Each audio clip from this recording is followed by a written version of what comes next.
You don't think he has charisma? You said Wong don't have the charisma to be the Sorcerer Supreme?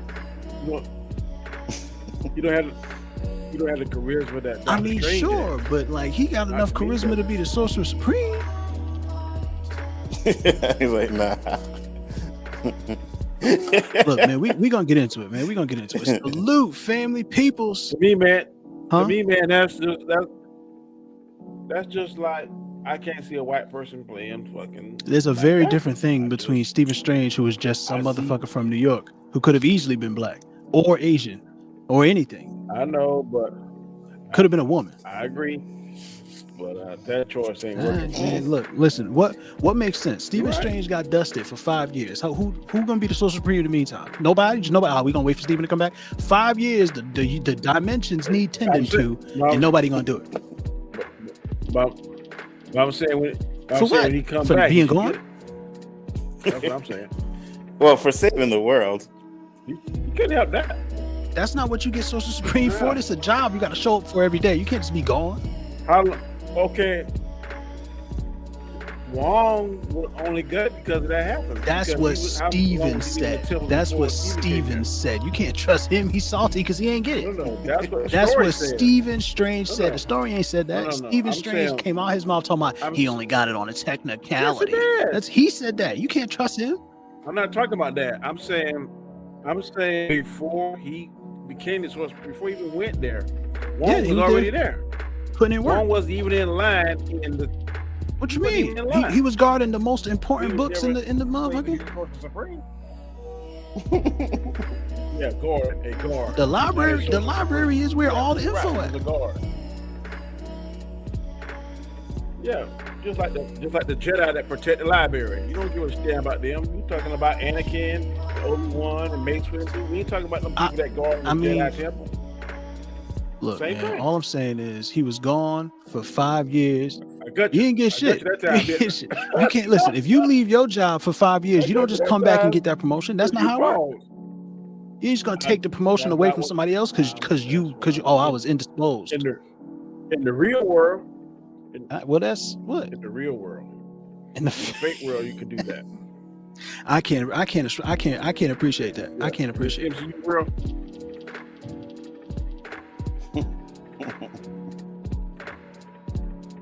How everybody doing out there, man? How the folks feeling, man? How y'all feeling? Y'all see No Way Home yet? It's gonna be spoilers. Don't come around here talking about, oh, you spoiled it for me, because it's gonna be spoilers, because we watched it and we here to fucking talk about it. All right.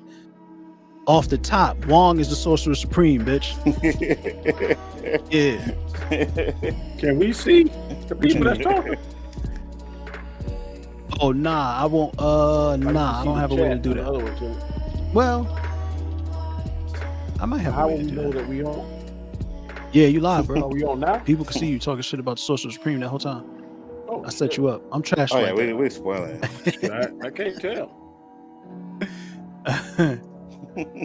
I see that. Yeah, nah, that you can't trust that. You can't trust that. You just gotta trust me.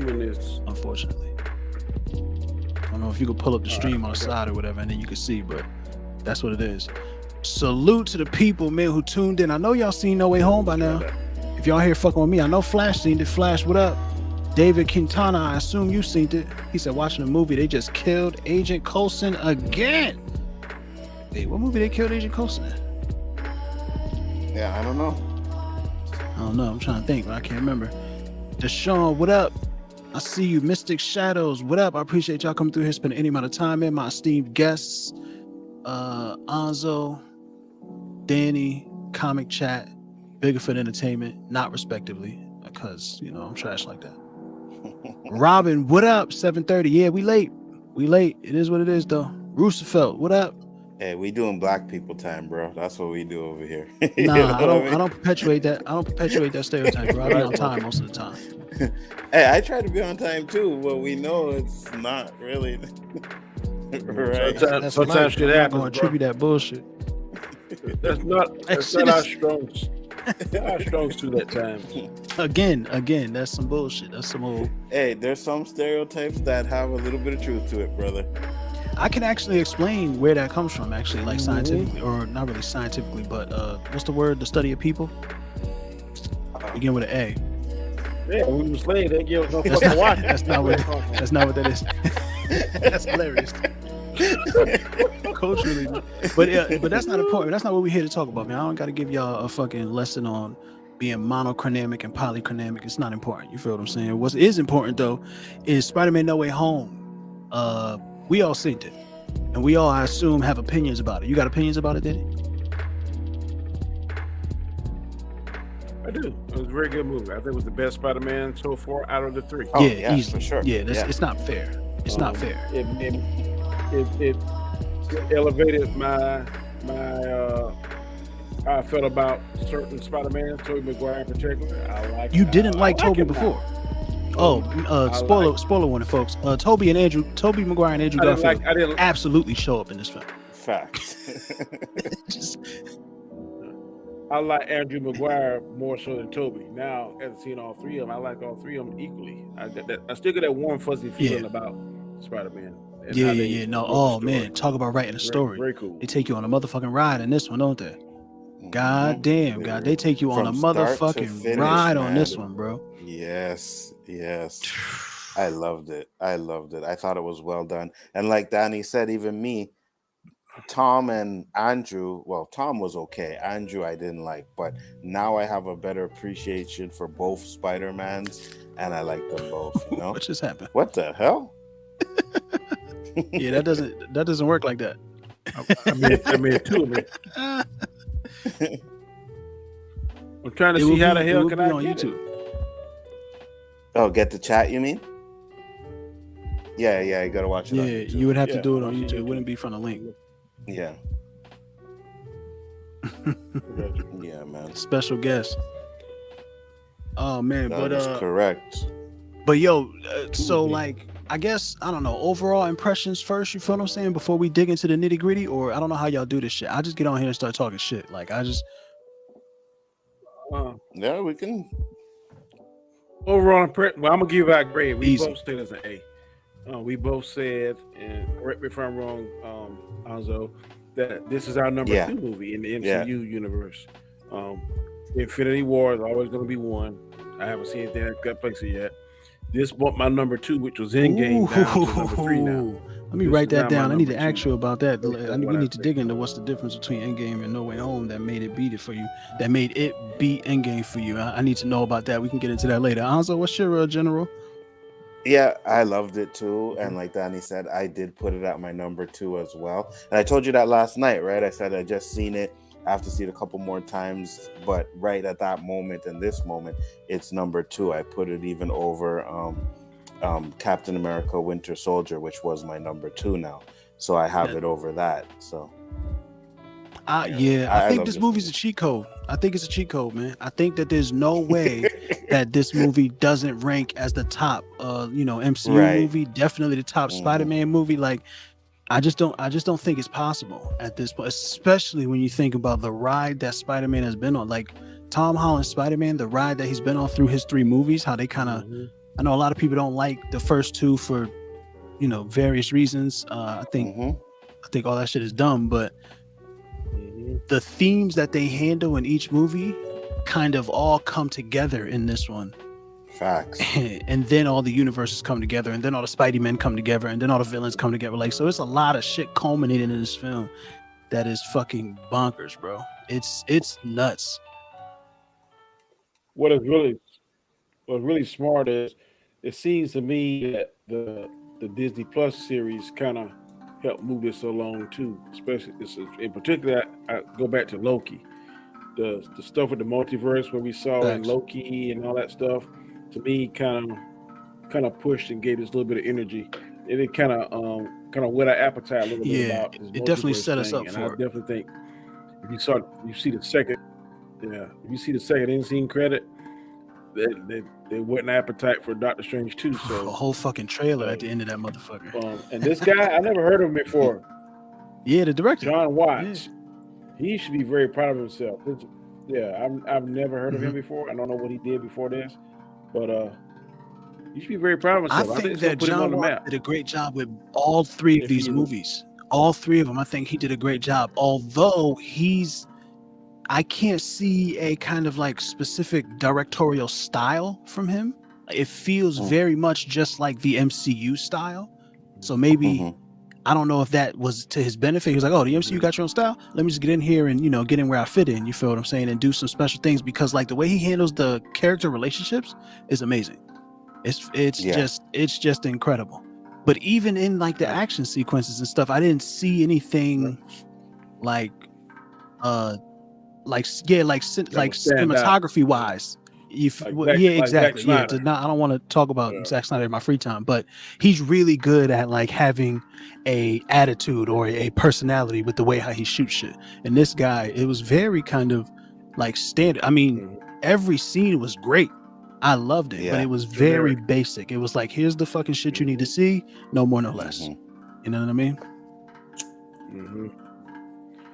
And the special effects really didn't look that bad, because you know how sometimes you can get, especially when you refer to Black Panther, that fight scene down in the subway, you could tell like they spent the right amount of money.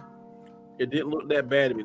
Maybe one or two little scenes you could kind of see it look kind of CGI a little bit, but other than that, man, like I was telling Alonzo, the lizard looks so much better in this, as far as the details, his eye color, the way his eyes would dilate. It was a lot of the fucking Sandman. Sandman looked incredible. The whole time, like Sandman was just fucking Sand the whole time. He never got to be a person, and he looked fucking great. Electro looked incredible. They really, all of the Spider-Man, even when they have their fucking helmet off and you can kind of see their head look a little funny on I didn't notice that as much in this. Now it might have been because I was crying the whole time and I couldn't understand what I couldn't see through my tears. But you know what I'm saying? But like I see it and I was like, oh, that looks a little funky, or and I always noticed that shit. Like I noticed it a lot in Eternals, in the last movie. So. I'm telling you, that part when Jesus Christ coming out the gate. Huh? That's what you gotta do to me? I'm sorry, bro. But I'm saying, when you said tears, that man, I was down there crying. I mean, like a baby. It was fucked up. It was fucked up. And then after, her dying? I was like, oh no, don't do that. But then after that, right after that, when he's just like, Tom is giving it up, bro. May, just open your eyes. May, look at me. What are you doing? Oh man, I was like, you son of a bitch, tear my face. And then when the kids find him on the roof, and it was crazy. What's that female? She's like, just let me catch my breath. Oh my god. Did they show it better? Like what killed her? Like did they show? Because remember we were watching it, we couldn't really see. Did they show blood or anything? Not really. Yes. Yeah. They didn't show. That. Touched her back. Okay. Yeah, they didn't show what actually. They showed the impact, her body flying. That shit was crazy. Yo, you got it, fam. You should. You gotta see. Man, I certainly hope they get a better resolution movie out there for you, fam, so you can see, because this shit is beautiful. The end, bro. The last scene. Now we're gonna talk about it. Let's start at the beginning though, real quick, man. I know we kind of been jumping around a little bit, but let's start at the beginning, fam. The way this movie opens, right off of the end of Far From Home, right, and that kind of panic sets in. Yep. And we get the reveal, and everybody starts running up on him and rushing him and shit like that. Like, how dope was that shit, man? Or was I the only one who really loved that shit? Nah, I liked it too, man. Yeah. It was good. I really enjoyed it. But Jay Donald was really irritating to me. But you know what? Bro, that means he did his job. 100% agree with you, fam. Like I dead ass wanted to punch jump in his face. When he started talking, it was towards the end of the movie. We'll get there, yo. We'll get there. So go ahead. As you were saying, sorry. I'm just saying, I want to rip his ass from the first time he opened his mouth to the last time. I'm like, man, shut the fuck up. That's what I wanted. That's what I was saying in my mind. I wanted to put hands and feet on him the whole time. I wanted to put hands and feet on him when the second time he started talking. It was right after. Oh, we'll get to it. So the movie opens. Anzo, tell me, man, how'd you feel about the opening of the movie, man? I loved it, man. We were watching it and we're like, oh shit, this like takes place like right after No Way Far From Home, you know what I mean? And I was just like, yo, this was amazing. And to show like right away, everybody is just on him and they're on Zendaya. And it's like, yo, we got to get out of here. You know, it was hectic, man. And that's what I was telling Danny. It starts off with action and, you know, you get a little exposition and talking, but then it just goes straight through. I loved it. It really works. It really works. I wasn't, sometimes it's kind of drag. Are you Spider-Man's girlfriend? Whoa, please don't touch her, sir. You're just a kid? You murdered Mysterio? Helped him murder shit's crazy. Mysterio? That shit is crazy. Mm-hmm. Go ahead. Damn, how you get that's that already? some clip they put out. That's trailer. That's some Oh, kind I of shit. wish They the put out quality you know how was- Marvel do. They put out a dozen wish clips the- a week before the movie come out and shit. Marvel got a billion clips coming out. If Yellow had found that, Danny, and was like, yo, check this out, and that was the movie, I'd be like, guys, I'm gonna talk to you later. I gotta I'm go. gonna watch that. Hilarious. But yo, I really love the pacing of this shit. My only regret ahead, for go this ahead. movie Get your shit is up. I did too. I just said my only regret is that I didn't watch it in IMAX. I think I may watch It's You probably got to, amazing right? in IMAX. Yeah, it's probably amazing in my IMAX. I'm If I definitely was going able back to to go- watch it again. So go ahead. Yeah, Danny said the same thing. Danny says he's gonna go see Yeah. it again, and if I had Absolutely. the chance to go see it, IMAX for sure, 100%. I would go see it in IMAX. Absolutely. Yeah, I'm taking my grandsons this time, so I want to Yeah, man. see what they think about it. Bro, the way this bitch opens up with all the panic that sets in, he's like, oh fuck, he's grabbing his head and shit, and then they just him and fucking Zendaya just swinging through the city trying to run from the city, which was you're gonna fail every time, guys. That was, Yo, the way that they was keep tight. the pacing up, and That was then tight how even they did through that. the fucking they get back to the crib, Happy and Aunt May break up. It's funny. They do a lot of hoo-hoo ha-has through this whole scene, and I'm not mad about it at all. Like Marvel, typically, I have a problem with the way how they handle the humor. I think only one time it happened in this movie where I was like, you could have just let me sit in those feelings for a little while. You didn't have to give me the joke. But I also loved the joke because it had to do with characters that were on the screen right there, and it was really handled really well. So I think for this movie in particular, the Marvel humor problem that I have with the MCU wasn't a problem here. Same here. Wasn't a problem here. It was fucking incredible, man. Yeah, But I the way agree. they keep I agree. that energy up in the beginning, it really like pushes you fast. And I literally was like, yo, this we are flying through shit, right? Yeah. And then the DODC kicks in the fucking door. Mhm. Get down on the ground. Freeze. They didn't do all that. That's dramatic. But they come through like, all right, guys, come with us, right? Mm-hmm. And that's Yeah, I and think that, they I went was through gonna that say a the little same fast. thing, and that's where I feel like the pacing of the first like 40 minutes was too fast, right? Like I know we wanted to hurry up and get to the spell, right? That's what we wanted to do, but because of the way how Far From Home ended, his identity is out there. This movie almost treated it like it didn't really matter that much. Well, the legal ramifications of it didn't really matter. You know what I'm saying? Right. Then everything else Yeah. happens, which, you know, but that little bit of it just feels like, Yeah, we didn't feel any pressure from him far as right. Right. he's gonna go to jail, is he gonna get any kind none of that seemed very relevant at all. So that was a little rush, but Because everything I else go they for gave it. you make up for it. Everything else, the whole rest of that motherfucker makes That is fully correct. makes up for it, man. I love I love the fact that his teenagerness like got him into all this trouble in this movie. I really appreciate that shit. But then that's not gonna be a problem anymore. So we'll see what happens. But Alonzo, man, how'd you feel about whatever we was just talking about? Like I said, I loved it. I thought the pacing was great too. And we talked about this here. I was trying to remember which scene you were talking about, but I remember watching it and saying, yeah, the humor is good and it doesn't take away from the serious moments in this movie. You know what I mean? A lot of these Marvel movies, you have a serious moment and then humor right away. And it's just like, really? Like, come on now. Like, you wouldn't make a joke in that situation. And this one, I think they cut that down a lot. And when they did add the humor in there, it fucking worked. It really worked, man. It was funny. Yeah. I was laughing. It was well done. Really well done. Yeah, I can't yeah. praise this movie more than I have already. It's really good. So while they're speeding through the opening of this motherfucker, and we're dealing with all the legal troubles or the non-existent legal troubles, I'm gonna be honest, that's a missed opportunity for me. They really could have dug into that. We could have got a trial scene, something, you know what I mean? Or maybe not even a trial, but like what do you do? A grand jury, something. We could have got something. You know what I'm saying? Just an indictment hearing, whatever, something. Right. Because if I'm not mistaken, go ahead. No, I was gonna say, if I'm not mistaken, they didn't really say why he got off either, right? He was just like, "Oh yeah, don't worry, you're good," and then boom. And I was like, for the most part, yeah, a lot of that happens in this movie. A lot of the explanations are kind of like, "Don't worry about it. Don't worry about it. We got a magic box for that. we got a magic box for that. Don't worry about it." You know what I'm saying? And that's a little rough for me. It makes me it takes the realism away from me. But at the same time, the shit that they were doing was so fucking engrossing that it was like, yeah, crazy, man. Crazy. And you never know, there might be like deleted scenes where they actually have a court trial or something like that. You know what I mean? Yeah. Like a hearing.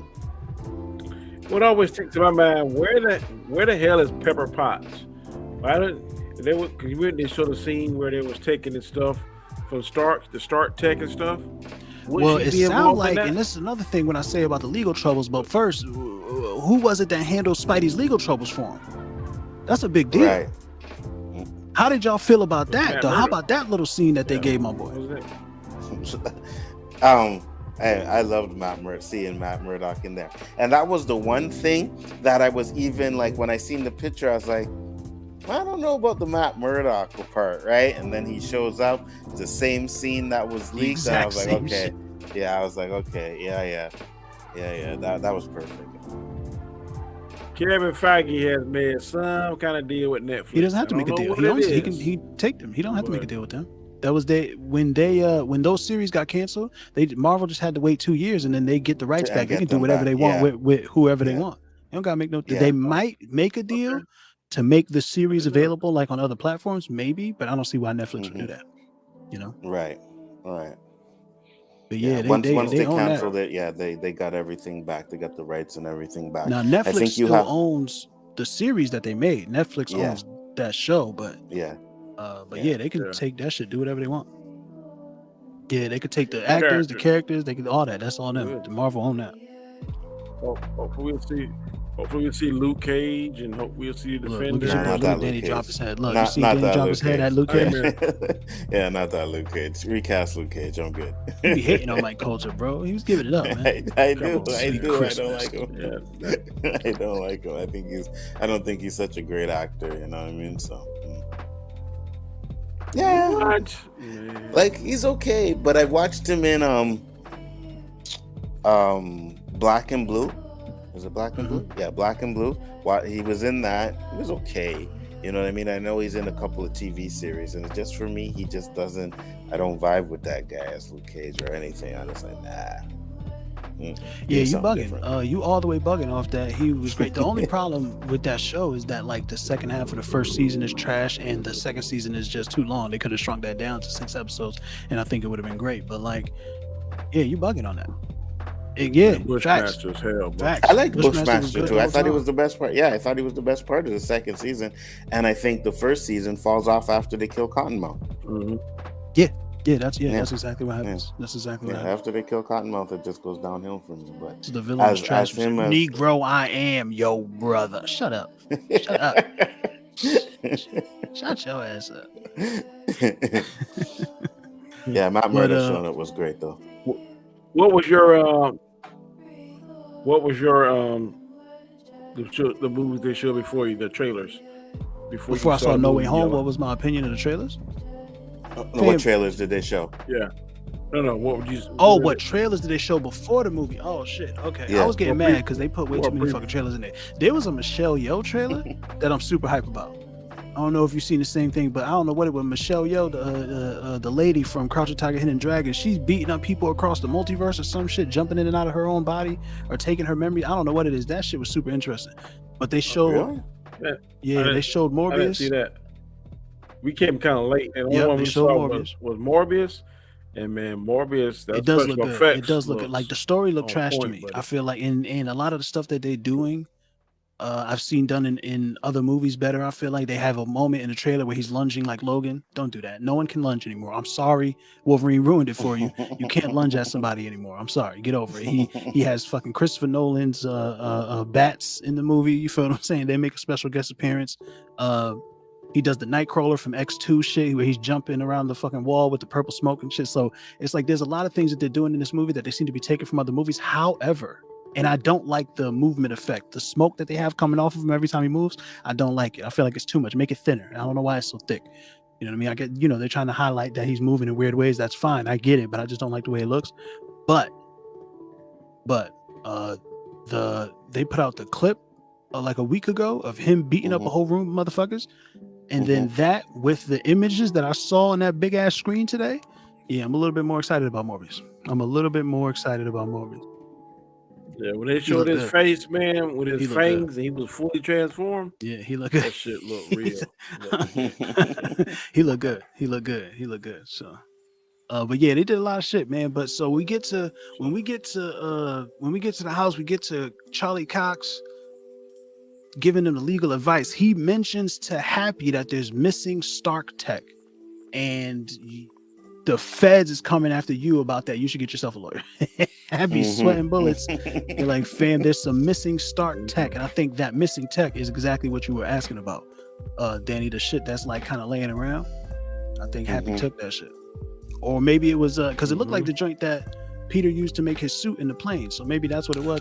Yeah. That's what it looked like. That's exactly what it was. That's the missing tech. That's what it was. Okay, that makes sense, right?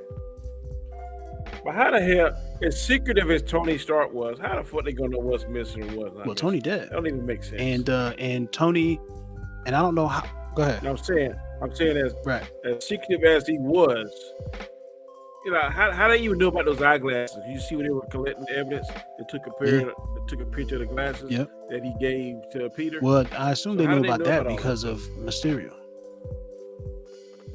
Yeah, I mean, everybody saw the glasses. He broadcasted everything. The glasses maybe. But like Danny was saying, like I'm pretty sure not everybody knew what Tony Stark was doing, right? So how do you go in there and say, "Oh, wait, there's stuff missing from here"? Like, how do you know that? No, everybody didn't know everything that Tony was doing, but the whole Iron Man 2 is all about the government oversight shit. And then you have Civil War, and then remember, Tony was with the government the oversight shit in Civil War. So we don't know, what deals he made during that time. And then Tony gave the business to Pepper and fucking went away. I'm pretty sure he I'm pretty sure he absolutely not. No, probably absolutely not. But he told him enough for them to know something was missing.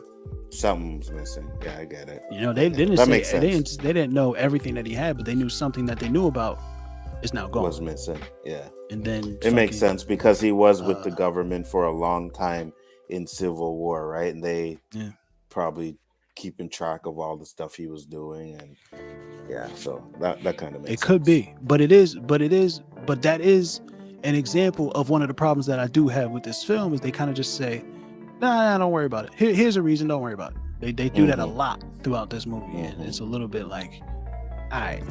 I'm not watching it the second time after I got past all of the woohoos and the wow and get the fuck out of here. Like when I could actually pay attention to the story and shit because it wasn't just crazy shit happening in front of my face. That was one thing that kind of stood out to me.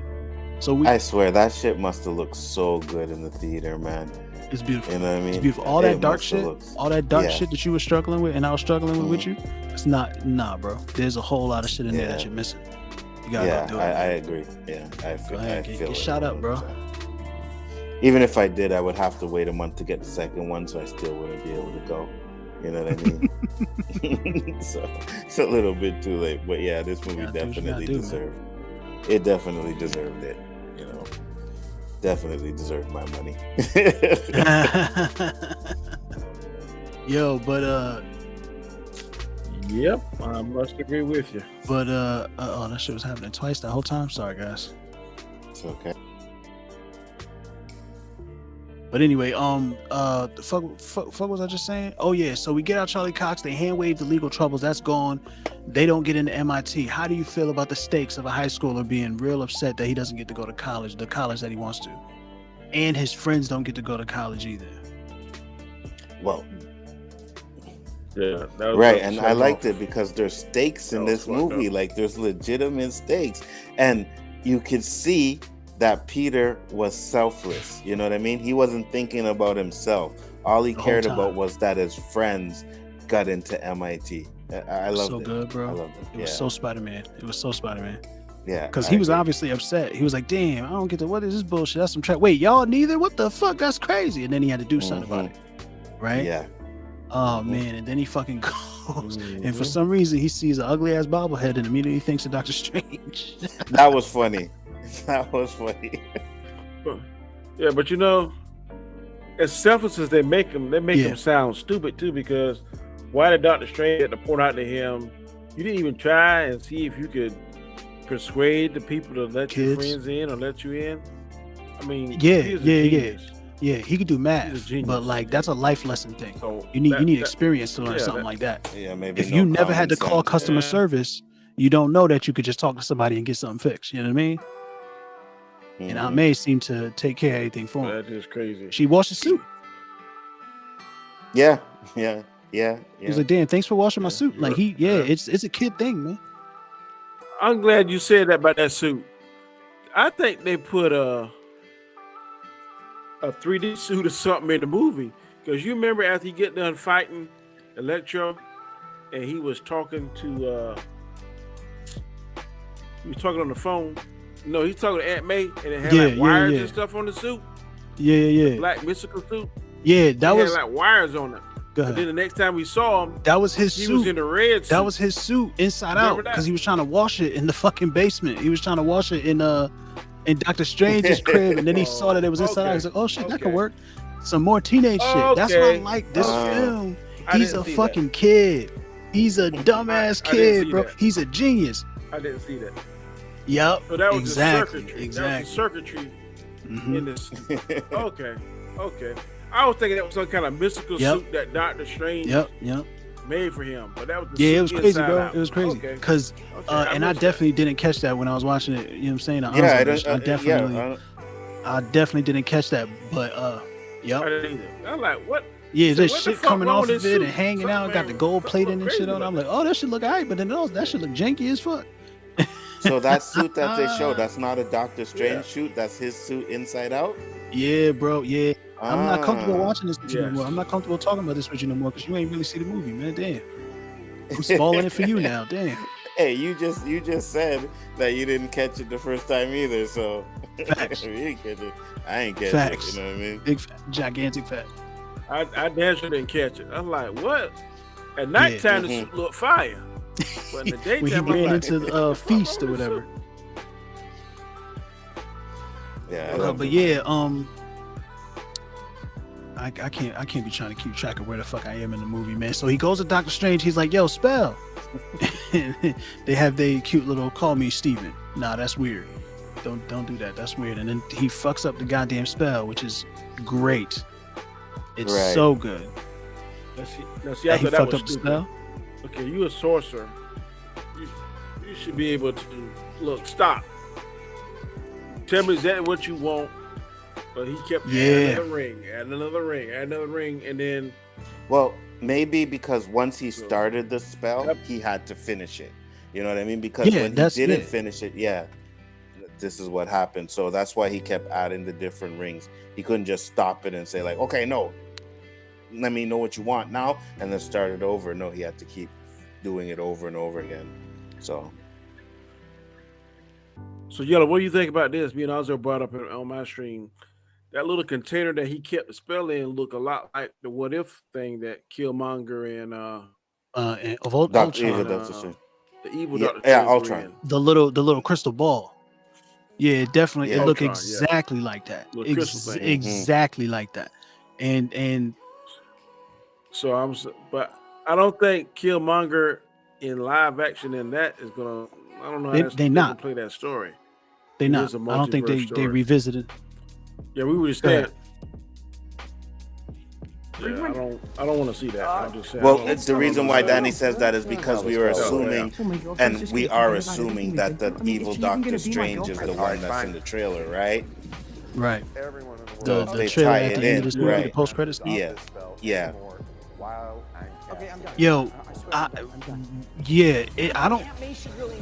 Somebody is I saying heard that that it's too. Mephisto. I think Ozzy was saying that he hoping it wasn't. We don't want it to be Mephisto. We want it to be another could be. version of Doctor Strange.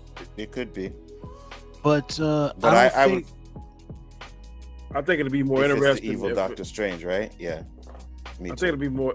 Yeah. I think it'd be more interesting. I don't think we're rushing. I think Mephisto is a slow burn, but because Wanda's involved with the Multiverse of Madness, it could be, or some version of a creature that would serve the purpose of Mephisto in the MCU. You know what I mean? I don't know. You know what they're doing. I was wholly. You think it could be Mordo? Nah. Mordo could be a trick. That's Mordo's thing, right? He's like, nah, bro, you're the problem, and I need to show you that you're the problem. Yeah, it could be. Could be a spell to make him look like that, and try and get in his head. Cause now he got full dreadlocks and braids and shit.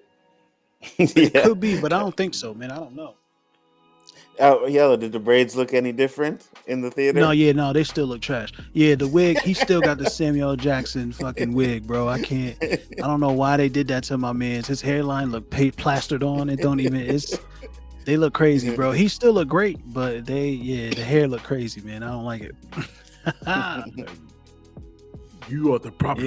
Yeah, man, yo. But Mordo coming back, because Chiwetel is my guy, and he killed it in the first Doctor Strange. I love that movie, man. Yeah, I like that movie more than it is good. That's, you feel what I'm saying? So like, because it's good, but it's not the best, but I love it.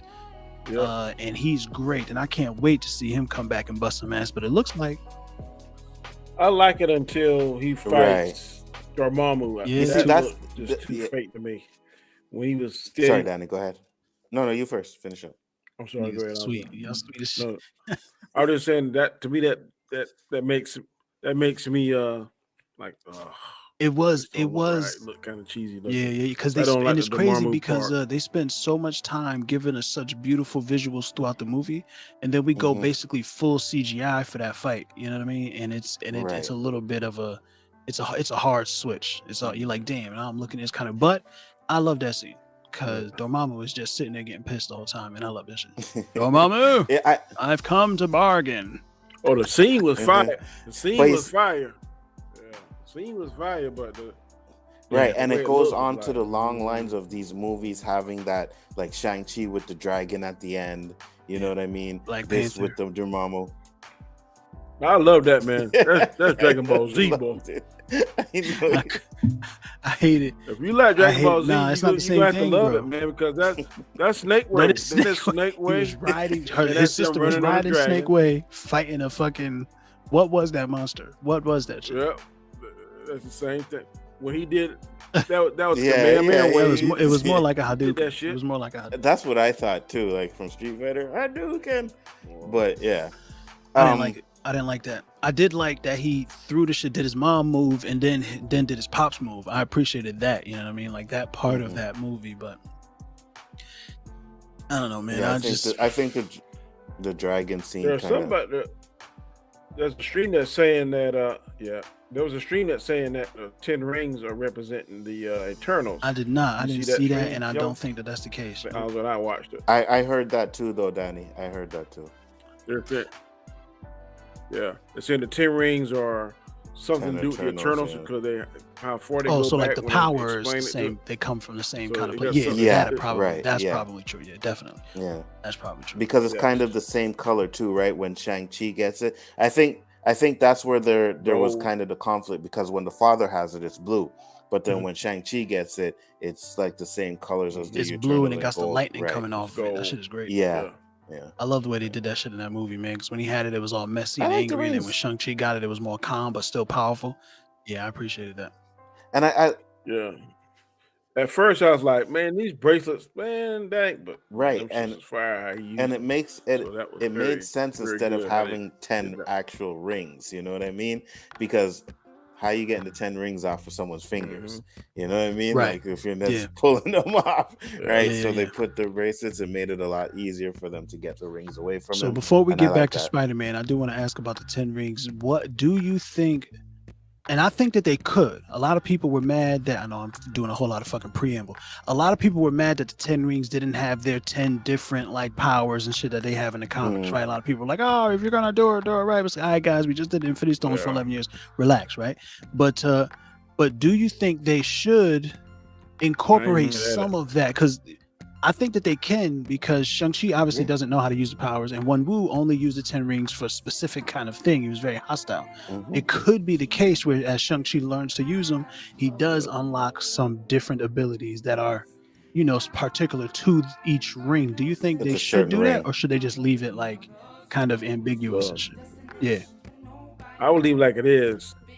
I think I would leave like it is because the most important thing it gives you, number one, eternal life. Off top. As long as you wear them, you live. So I be sleeping with them motherfuckers every night. For me. Like, you want, Mr. Danny? Do you want to take the rings off? No, I don't. In fact, I'm like here you go. When I shoot two up his chest or whatever. There's my answer. But I think it's fine the way it is. I mean, if you show them doing different things, like you have a movie and it like, oh, how did the rings do that? Then you can like say, okay, one you can explain like certain rings do certain things and all together they're powerful or whatever, kind of like the Infinity Stones, because I think that's kind of what it's like, just not as powerful or maybe even more powerful. I don't know, right? So no, they're not exactly like the Infinity Stone, but they do have their own individuals. Right. I think they're more powerful because they kind of like from the nothing's dragons, more the powerful than the Fing Infinity Foom. Kind of, is that what it? Yeah, because if that's the case, then someone could do the snap with them, right? Yeah, well, yeah, they could. Yeah, sure.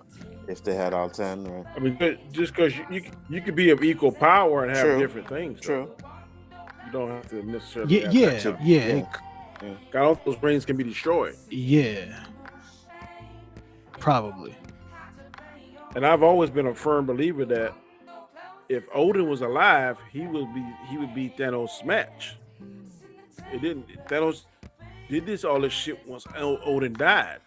That's when he did all this shit. As long as Odin was alive, I heard that a lot too. But Thanos was busy doing it the slow way while he was working on getting the Infinity Stones for who knows how long. I have no idea how long. I think he said something about how long he'd been doing it, but he was doing it the slow way for a long time. I think he was.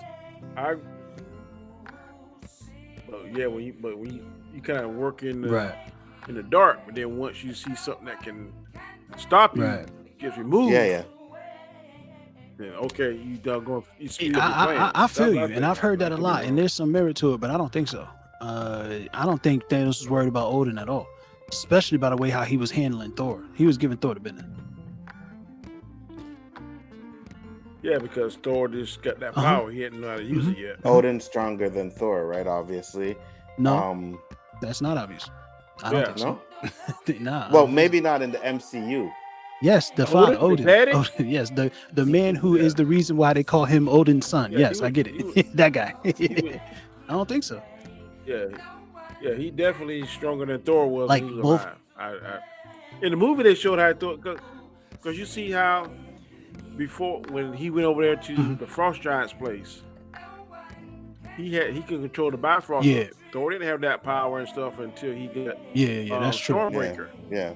And he was like, "You're not ready yet." Well, I mean, when I say that though, I mean like, I think that when Thor was fighting Thanos, he was stronger than Odin. That's basically what I'm saying. Okay.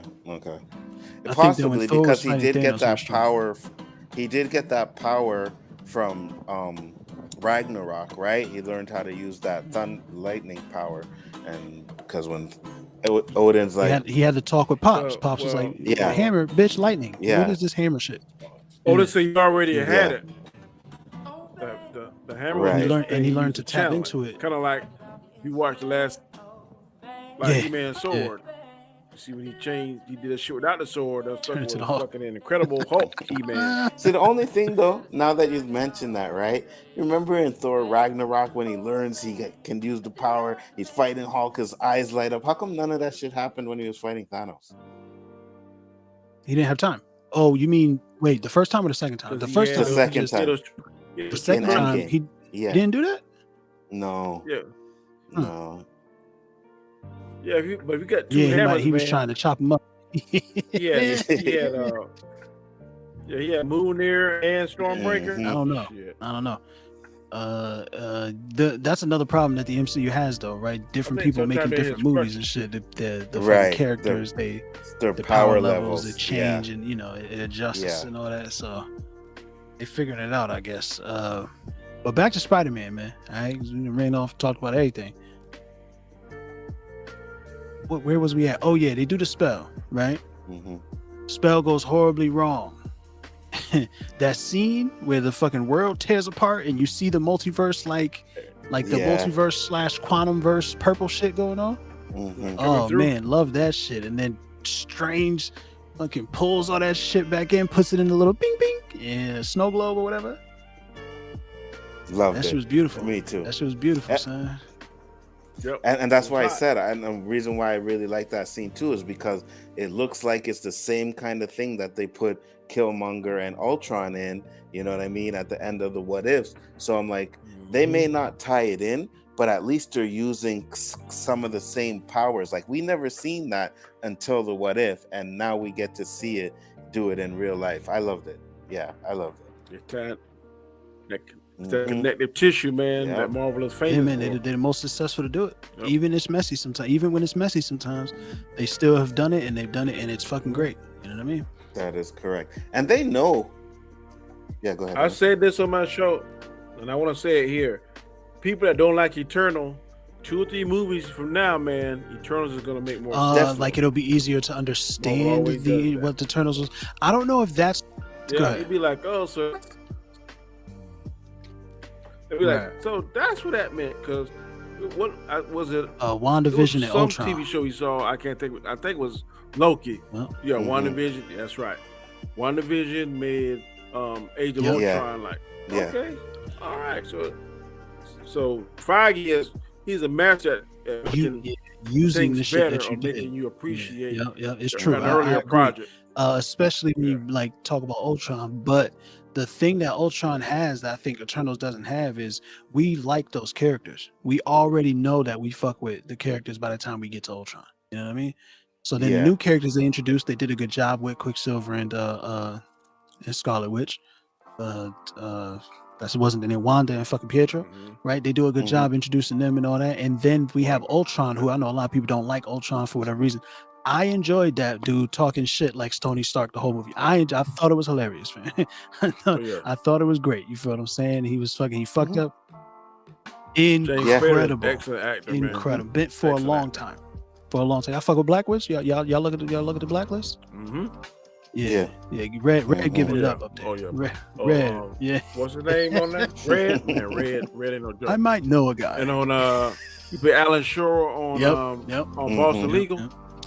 Yeah, old school talk now. But aside from that though, so the fact that they were able to reuse or recontextualize a lot of the shit that happened to Ultron in the movie, the Avengers movie that people poo-poo, that gives me faith for how they'll use the stuff that Eternals does. I don't think it'll fix the problems or make Eternals a better movie. I think it will do what you said, make it make more sense. Like they'll make people understand it better. But the biggest problem with Eternals is we don't care about. I think a lot of people hate Eternals because people just hit on the MCU. One guy, I love him, LDG. I guarantee you, I haven't heard what he said about this movie. I promise you, people who hate on the MCU absolutely hate Eternals. I promise you, that's guaranteed. Oh yeah, that's guaranteed. For sure. Yeah. But I love the MCU, and I don't like Eternals. I don't think the movie was that bad. I've seen worse. Yeah, of course. But like that don't mean shit. I mean, I've seen worse MCU movies. I've seen worse DCU. I would love to see Eternals 50 times and watching Wonder Woman 84 one more time. I think Wonder Woman That movie 84. just I think Wonder Woman totally 84 fucking is sucks. strong where Eternals is weak though. The characters you care like Wonder Woman 84. I think they handle even though the story doesn't make any sense. I think they handle the characters Diana and Steve Trevor again. They do that very well. I like Cheetah. They did her very well. Like as far as her character and what her character was doing and how she grew. The Cheetah was good until while she was transitioning. Oh yeah, that fight was garbage. Terrible. Yeah. Although I did like the scene where she was tearing the wings apart and like, hey, I thought that was pretty good. But no, it's real bad. It's really bad. But like Eternals has bad fights too. They have a better fight, but you don't care about any of those characters. At all. Like or at least I didn't. I don't know if y'all had a different experience, but it's tough to care about these new people when there's way too many of them, and they're also teaching me about the whole fucking universe, the whole movie. It's like, what do you want me to do while I'm watching this movie? Do you want me to take a lecture on the MCU, or do you want me to enjoy the story that your characters are experiencing? Yeah. You know what I mean? Yeah.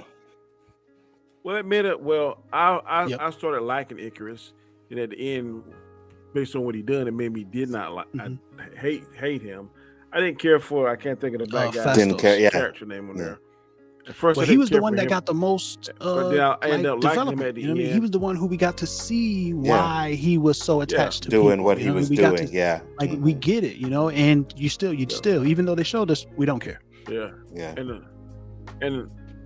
And Sprite, little girl, she get on my damn nerves.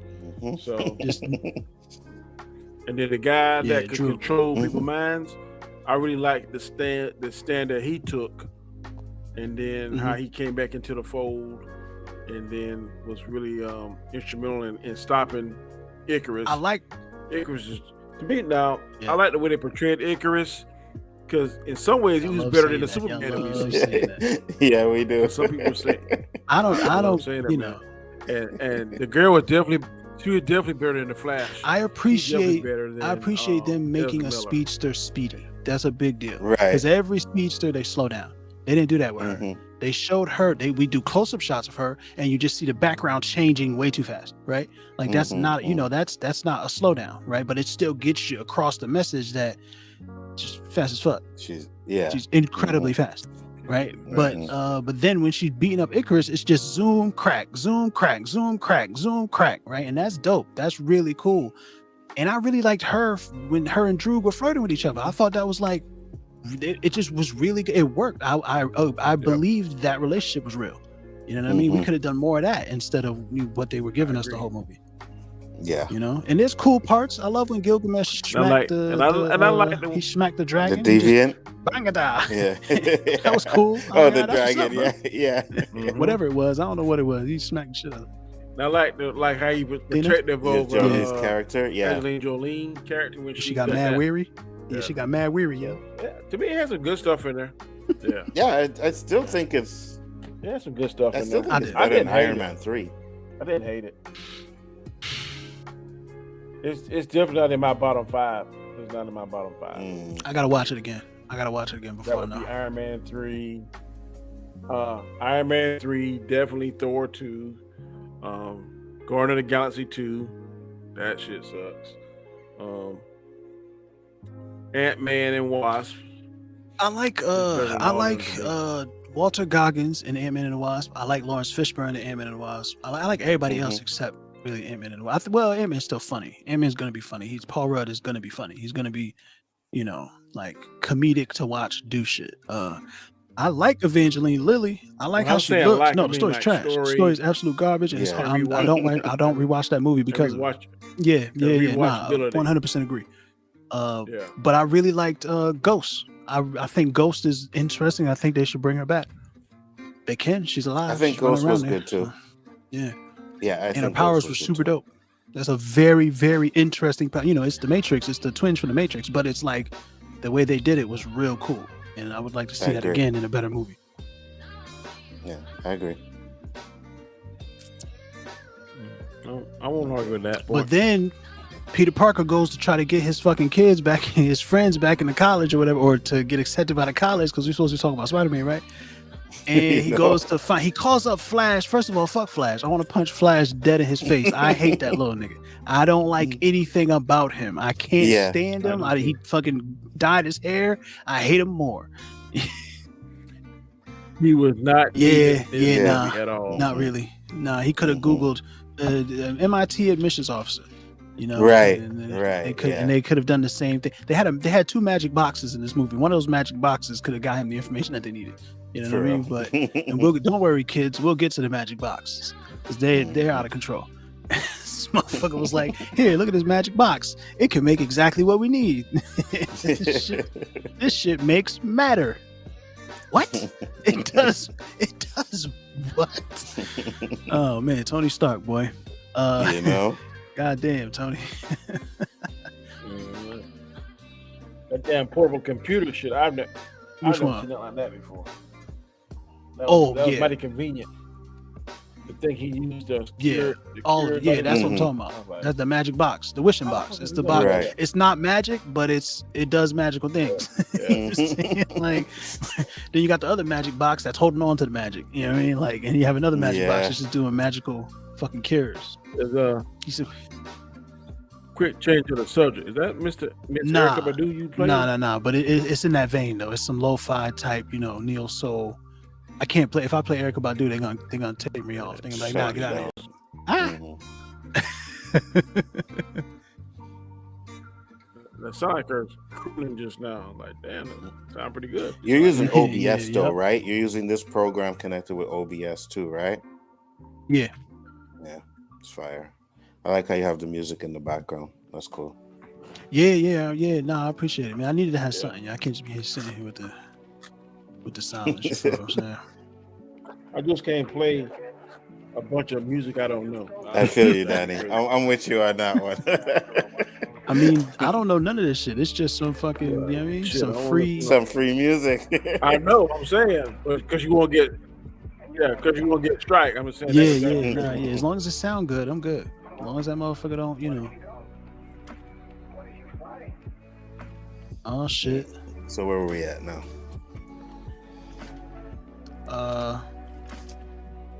He goes to talk to the teacher, to the administration.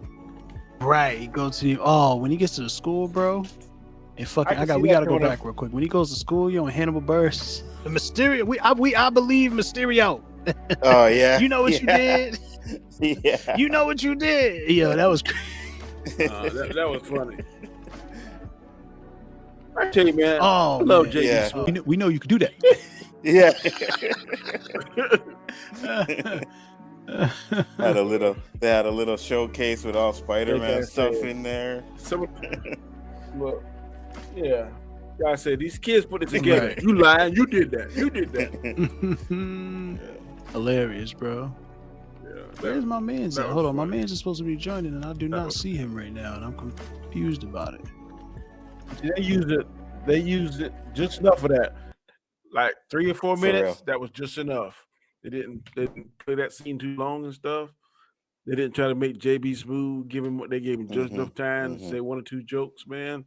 So they handled it real well, man. They handled it real well. So yeah, I agree, because if I'm not mistaken, Eternals didn't really have that typical Marvel humor either, right? No, a little bit in the middle when they were trying to teach us about the whole world. And we weren't supposed to notice that it was happening. It was a little bit like that. Mm. The only part was funny that I remember when he was saying he made that stuff with his saliva. Oh yeah, with his spit, drink or whatever they was drinking. He chewed it of himself, yeah. Spit. And then the thing about the IKEA table. Yeah, I got that on IKEA. But I was more talking about like a serious moment and then a joke. You know what I mean? And I don't remember like having that issue with Eternals that much either. Yeah, well, the problem with Eternals is all their jokes was during the whole middle section where they were teaching us about the whole fucking why this shit all of a sudden gets around. Stop doing that. All right. Fucking talk over me, bitch. All of a sudden, it started blaring. Motherfucker, relax.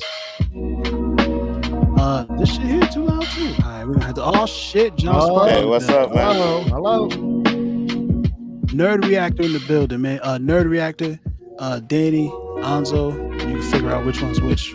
What's up, Danny? What's up, Monzo? What's up, man? How you doing? Nice to meet I you. was on Lungo's stream with him that time, so yeah, I remember. You. Yep. How's it going? Is that a storm? But Did I yeah, just hear a man, yo. storm? That's entirely possible, man. Lo-fi vibes, you heard? Is that Electro? He's coming to get us. Oh man, hilarious. Did y'all think Jimmy Fox was trying to be a little bit too funny in this? A little bit too funny and totally different, right? Like even the character that he played was totally different from the Amazing Spider-Man. Have you seen his body? I'd be acting different too. He was cool in this one. That's facts. Yeah, that's facts. He clearly had a different connection to this universe than everybody else too. So maybe that's the influence. That's how he got the new body and all that, right? Because of the different power, which is another one of the like. Just don't worry about it. Don't worry about how it works, man. Just accept what we tell you. Right. Yeah. I haven't seen Amazing Spider-Man 2 in a while, so I'm not sure like the huge difference with his personality. Yeah. Go watch it. Oh yeah, he had a lot more confidence in he doesn't, fam. He had a stutter that is gone. No.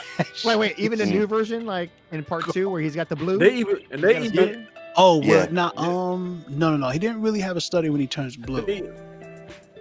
They do mention it though. They detail it. Because they told him that. Yes. Last time I saw it. Yeah, bad glasses and the Kobo, bro. He killed him. Oh yeah. But all right, so that's where we at, right? We on the bridge. Doc Ock shows up. Well, hold on. Let me let my man John get it. John, how'd you feel about the beginning of the movie? You feel what I'm saying? Right up till we get to the bridge, man. How'd you feel about all of that? Oh, I like just the whole setting up on how life sucks for what is that? I was gonna say Tobey Maguire, but Tom Holland as Peter Parker. There's too many Peters. Too many fucking Spider-Man. Peter 1, 2, and 3. But I like that setup for the very end where he has to, make everyone forget. Oh man. Oh man. Yo, I love how they introduce with the spell, how they introduce what this movie's about, right? It is about Peter Parker trying to do Peter Parker and Spider-Man, which is weird because in the MCU, none of these motherfuckers got secret identity. But that's besides the point. We'll move past that.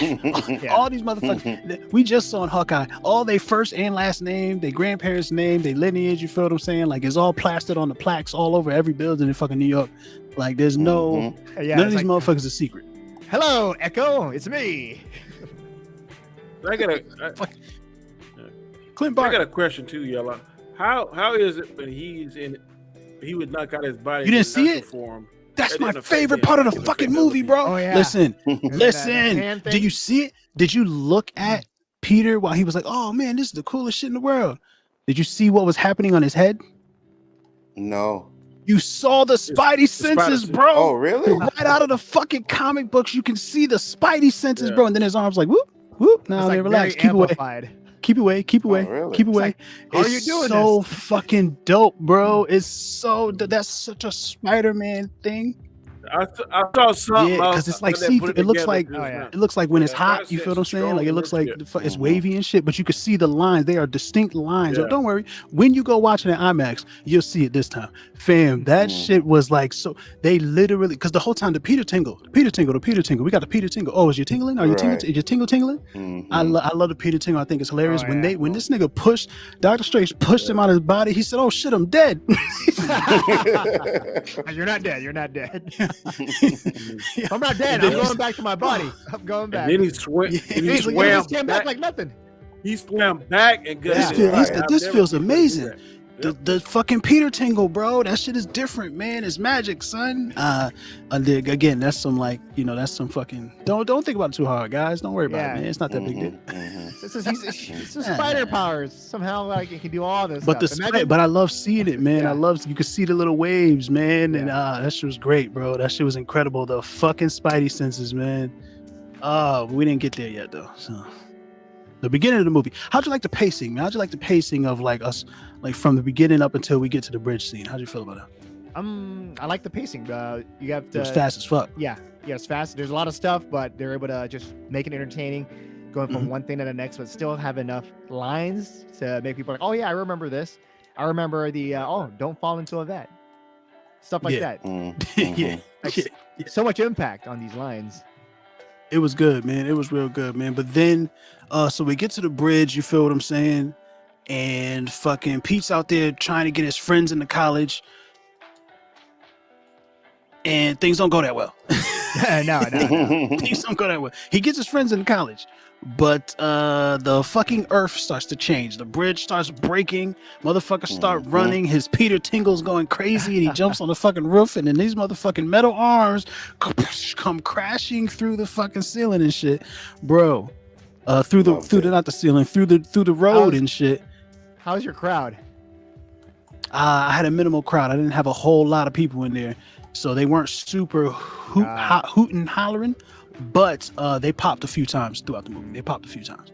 Yeah, so, shout out to them, man. Second time watching it, there's a bigger screen.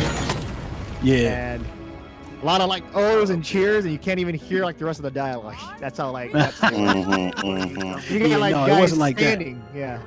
I was trying to like hold back my excitement, which was significantly which was easier to do because I had already seen it. But like it was, oh my god, this shit is beautiful, man. This shit is beautiful, man. I don't want to do too much because they definitely gonna be like, relax, calm your ass down. But that shit is beautiful, bro. And then they fucking, oh man, when Doc Ock hits him with that fucking pipe, he's like, oh shit. Yo, it's good stuff, bro. The nano machine stuff. Right, when he takes the part of the suit and ends up using his nanotech for his arms. I love that. Yeah, that was very interesting. And in the trailer, they didn't give us any indication of it, right? So we didn't know that it was going to turn the way that it was going to turn. Right. Oh yeah, because at first you thought like, go ahead. What was it? His arm is going to be, he's going to be powerful. He's going to be OP.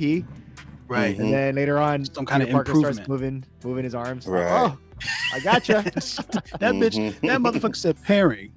Yeah, for real. Bluetooth, bitch.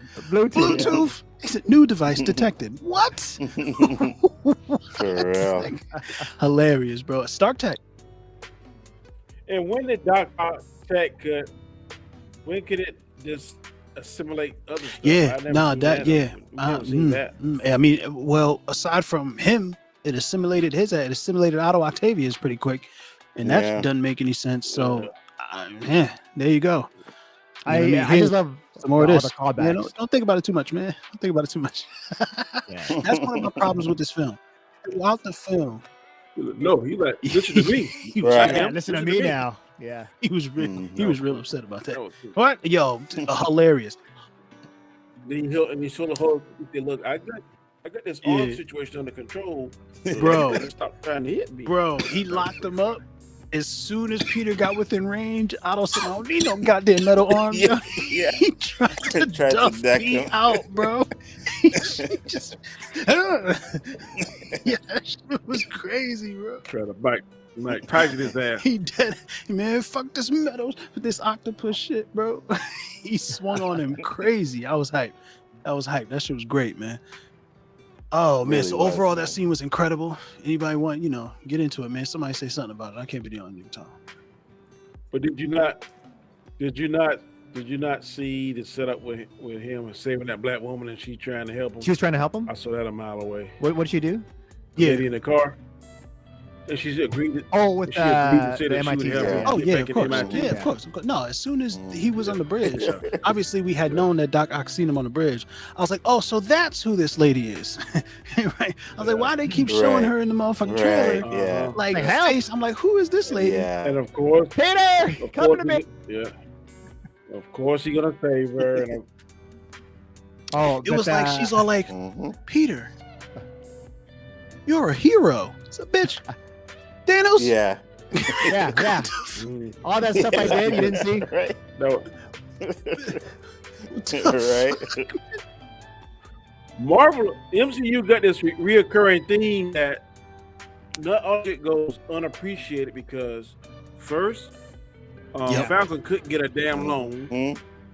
Now Yeah. Peter can't get into fucking Right. college. I was saying, So, I social mean, media, what man. is You this know, reoccurring misinformation. Like, fucking J. Jonah Jameson, goddamn it, Yeah, J. damn. fucking Jonah Jameson out here. Parker. Oh man, But how did one seem like he was in his damn basement right? doing the shit himself? That The next scene, that he that upgraded. that Mysterio leak.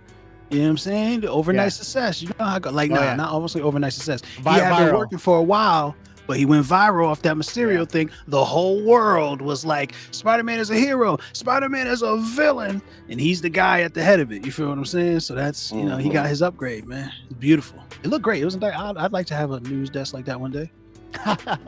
We'll be out here. What do you say? Shorts, underwear underneath the desk. Exactly. The The red heart draws too. Oh, like yeah. straight up stereotypical cartoon shit. Every day. Fucking loved it. Yeah. So does this make you And- wish that the trailer didn't show him, If you see StreamYard, like Doc Ock and Green Goblin? What was that? Oh yeah, absolutely. No, well, yeah. a little So, bit. somebody go while I think about this.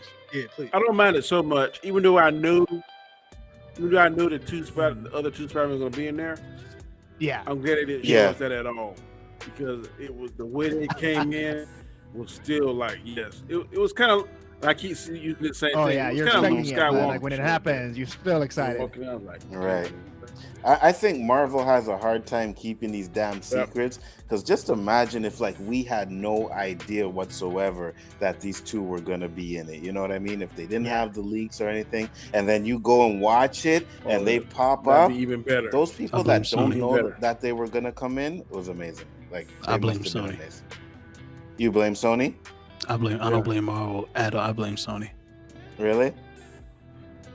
It gotta be somebody, yeah, because Marvel kept Yeah. the secret with Luke Well, Skywalker. Yeah. It's called I hiring didn't a have a different, clue. younger actor to play it. So no one's gonna be like, "Who's this guy?" Yeah, Is facts. That- Nobody knows that who Mark he is. Hamill? No. But here you have Tobey Maguire and Andrew. It's like, hey, these guys look familiar. They're like together. Something's These up. guys look familiar. How are these guys all of a sudden at all these Sony parties Yeah, Right. All right. bumping Yeah, into they each should've- other? What's going on? They should have left them out of there completely. You know what I mean? And let people just find that out for themselves. hmm You know.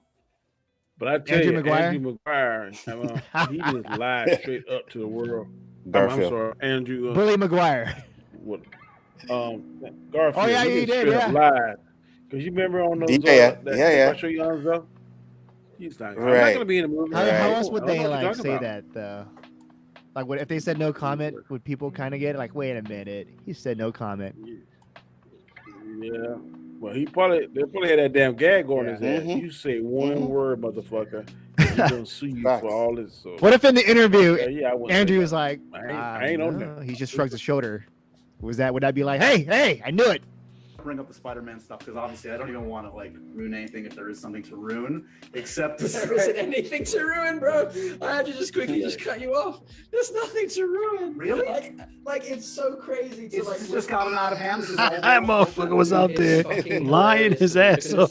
For real. Because I do have this Twitter account, and I see There you like go. how often like Spider-Man is trending, and it's like people freaking out about a thing. Shut your lying ass up, you beautiful lying son of a bitch. It's called acting. Right, He was not yeah. doing a good job at it. What was he acting? He was acting like he didn't want us to know he was lying. What was he acting like? At the time, did you really know he was lying? Like I was like, yeah, Yes. okay. Everyone Oh, you knew he did? was lying. When the story came out, everybody was like, Andrew Garfield lies about being in Spider-Man. That's what they said. No one believed him. Nobody believed him. son. I believed him. I trusted see- Andrew. Because if I'm not mistaken, Tobey Zero. Maguire wasn't on any That's- of them. that's the good thing about not being in a movie. Or nothing. I ain't It was, saw him. it was Right. quite, that's facts. That's Yeah. facts. That's facts. He was I silent. would have done the same thing. Incommunicado, bro. It's like, was it Pleasantville too? Thank God I don't have that movie. Hilarious. Yo, y'all gonna stop shitting on Pleasantville. Pleasantville's my shit, bro. Them colored kids was ruining the neighborhood. I always thought you Pleasantville is my were shit, black. bro. You help the poor people. Oh man, Jamie, yeah, the Miles reference. I feel like they should have just, you know what I mean? There's a better way to do that, man. I feel like there's a better way to do that. But we'll get to it, fam. I appreciate. Yeah. Fuck it, we're gonna talk about it now. Fine. I appreciate bringing Miles up, but y'all understand that Spider-Man Into Spider-Verse is the greatest Spider-Man movie ever made. Like, we know this already. It's been proven, and they clearly copied that movie's whole. Better than this one? Nothing has changed. They clearly copied that movie's whole premise to make this. And then what do? They lip service? Ah, man, I kind of wish you would have been black. Man, damn, that's crazy. Like, fuck out of here, man. Show me a black kid running around who, in his universe, knows Peter Parker Spider-Man. Well, you got the dude who apparently doesn't know Peter Parker Spider-Man talking about, man, damn. Wish he was black, man. Shouldn't even be here. Why was he here in the first place? He doesn't know Peter Parker Spider-Man. That's a question. Yeah, that's a question. Why is he there? He don't know who Spider-Man is. Now I assume because him and the Green Goblin was in the same place at the same time fighting Spider-Man. And I assume because Green Goblin was like shouting out Peter Parker, Peter Parker. So maybe he just never seen it. You know what I mean? Okay, yeah. Yeah, the Goblin. That's what it was, right? Right. Yeah. Right. Word travels fast. I don't exactly exactly remember that happening, but I know they were fighting him at the same time, and I know Goblin knew who he was. You know what I'm saying? That's why he had to go in there and all that. Yeah. I think it was when they were planning to team up, and they're in that little room talking. Mm-hmm. I think. It's when he found out that when he asked Spider-Man to give him his blood, and he wouldn't. And he found out. Yeah, we knew. Yeah, we know why. Spider-Man, and then that's we know why Goblin found out, but I don't know why Electro found out. You know what I mean? Probably found out in the room, Happy's room, where he's messing with the TV. Because when but he was already in that universe by that time. The spell says you can only you would show up if you know Peter Parker Spider-Man. No, I'm saying when well, that's when he told him. That facility. When they were doing. That's what it was. That makes sense. Yeah, when they were doing a little team up thing. And he's like, yeah, he wouldn't help me, and we're friends. And I think he told him Peter Parker was Spider-Man then. All right, but he just never seen his face. That makes sense. He just never seen his face. Yeah. Interesting. It's called Facebook. He just looked it up. But the Sandman seen the one. That's the question too, because he was good at the end of part 3. He wasn't really a bad guy. He was a criminal, and he had killed Uncle Ben, but he wasn't trying to do that no more. In fact, when he killed Uncle Ben, he was supposed to be like his last job or whatever. He didn't even want to do it. So he was really trying to turn it around, and then he fell into the fucking, yo, be careful where you fall. Shut up. Shut your ass up. Right. Funny line. What Danny was saying is because at the beginning, he seemed like he was on Peter's side. And then when everybody broke out, he was just like, okay, fuck it. I guess I'm going to fight. Oh, why'd he turn bad? Yeah. But he didn't trust because he didn't trust this new Peter. I'm saying, why only knew Andrew Garfield's Peter. Or, Toby. Yeah, I'm saying, but I never seen that. I never seen that in the movies. Because when he first materialized in the forest, he was blocking Jamie Foxx's Electro's. Wait, but what? Yeah, but what do you mean? What didn't you see? That's what. Spider-Man. But he wasn't. They were fighting. I never saw them became friends. They were fighting only because Sandman didn't know what was happening to his body or whatever, and he was trying to. Was he still trying to commit crime? I think he was like trying to rob a bank or some shit. Still, even to get his money for his daughter. Still, at the end of Spider-Man 3, he apologized to Peter Parker, and they had like this mutual understanding of each other. So that's why at the beginning of this movie, he was like, you know what? I'm going to help you out. Yeah. Because then when he sees that it's a different one, he's like, oh, shit, who the fuck? That's weird. What are you doing? Like, who's this guy? I don't trust you anymore. Yeah. Yeah. But even when they were in the room talking about the cure and stuff, and he's talking to Electro, he seemed like he was still on the side of, going home and getting cured. And then when shit broke off, then he just started attacking. And I was like, that's kind of weird that he's... Yeah, because he told Electro, I don't trust nobody. So he still had that. Yeah, he's still wishy-washy. Well, he's a criminal. He didn't trust anybody. He's a criminal. He didn't trust anybody because of his life of a criminal, but he wasn't a bad dude when we got to Spider-Man 3. And plus, remember, right, I guess he wanted to live. You know what I mean? They all wanted to live, so they didn't have the trust for Tom Holland's Peter Parker. I guess that's what it was. The Lizard was like, we really ain't got no choice. He wanted to see we his go daughter. with you and try to figure this out, or we stay here and just go back to where we were and die. Right. And he wants to go back. Yeah. And not die. Yep.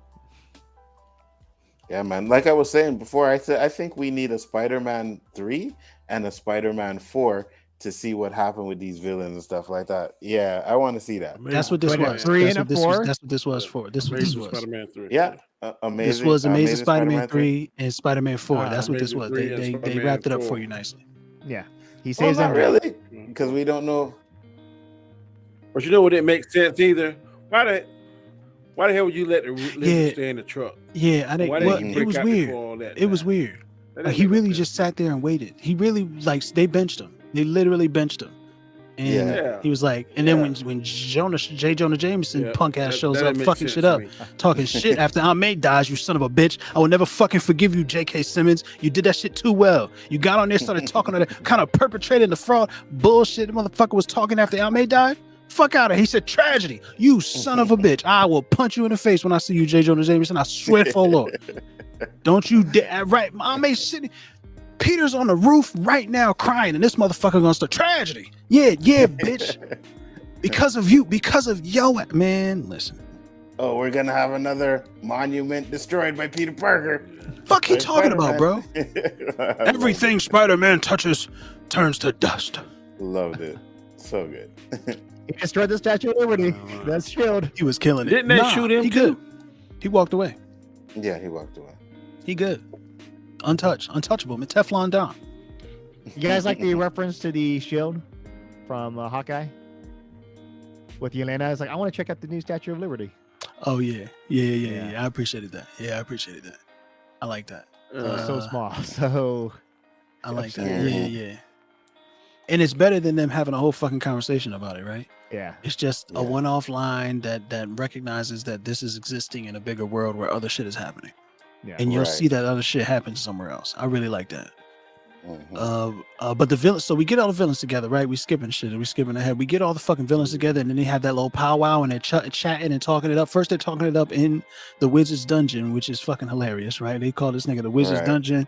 Jamie Foxx said he was dressed like Dungeons and Dragons. All that shit was funny. I loved all that shit.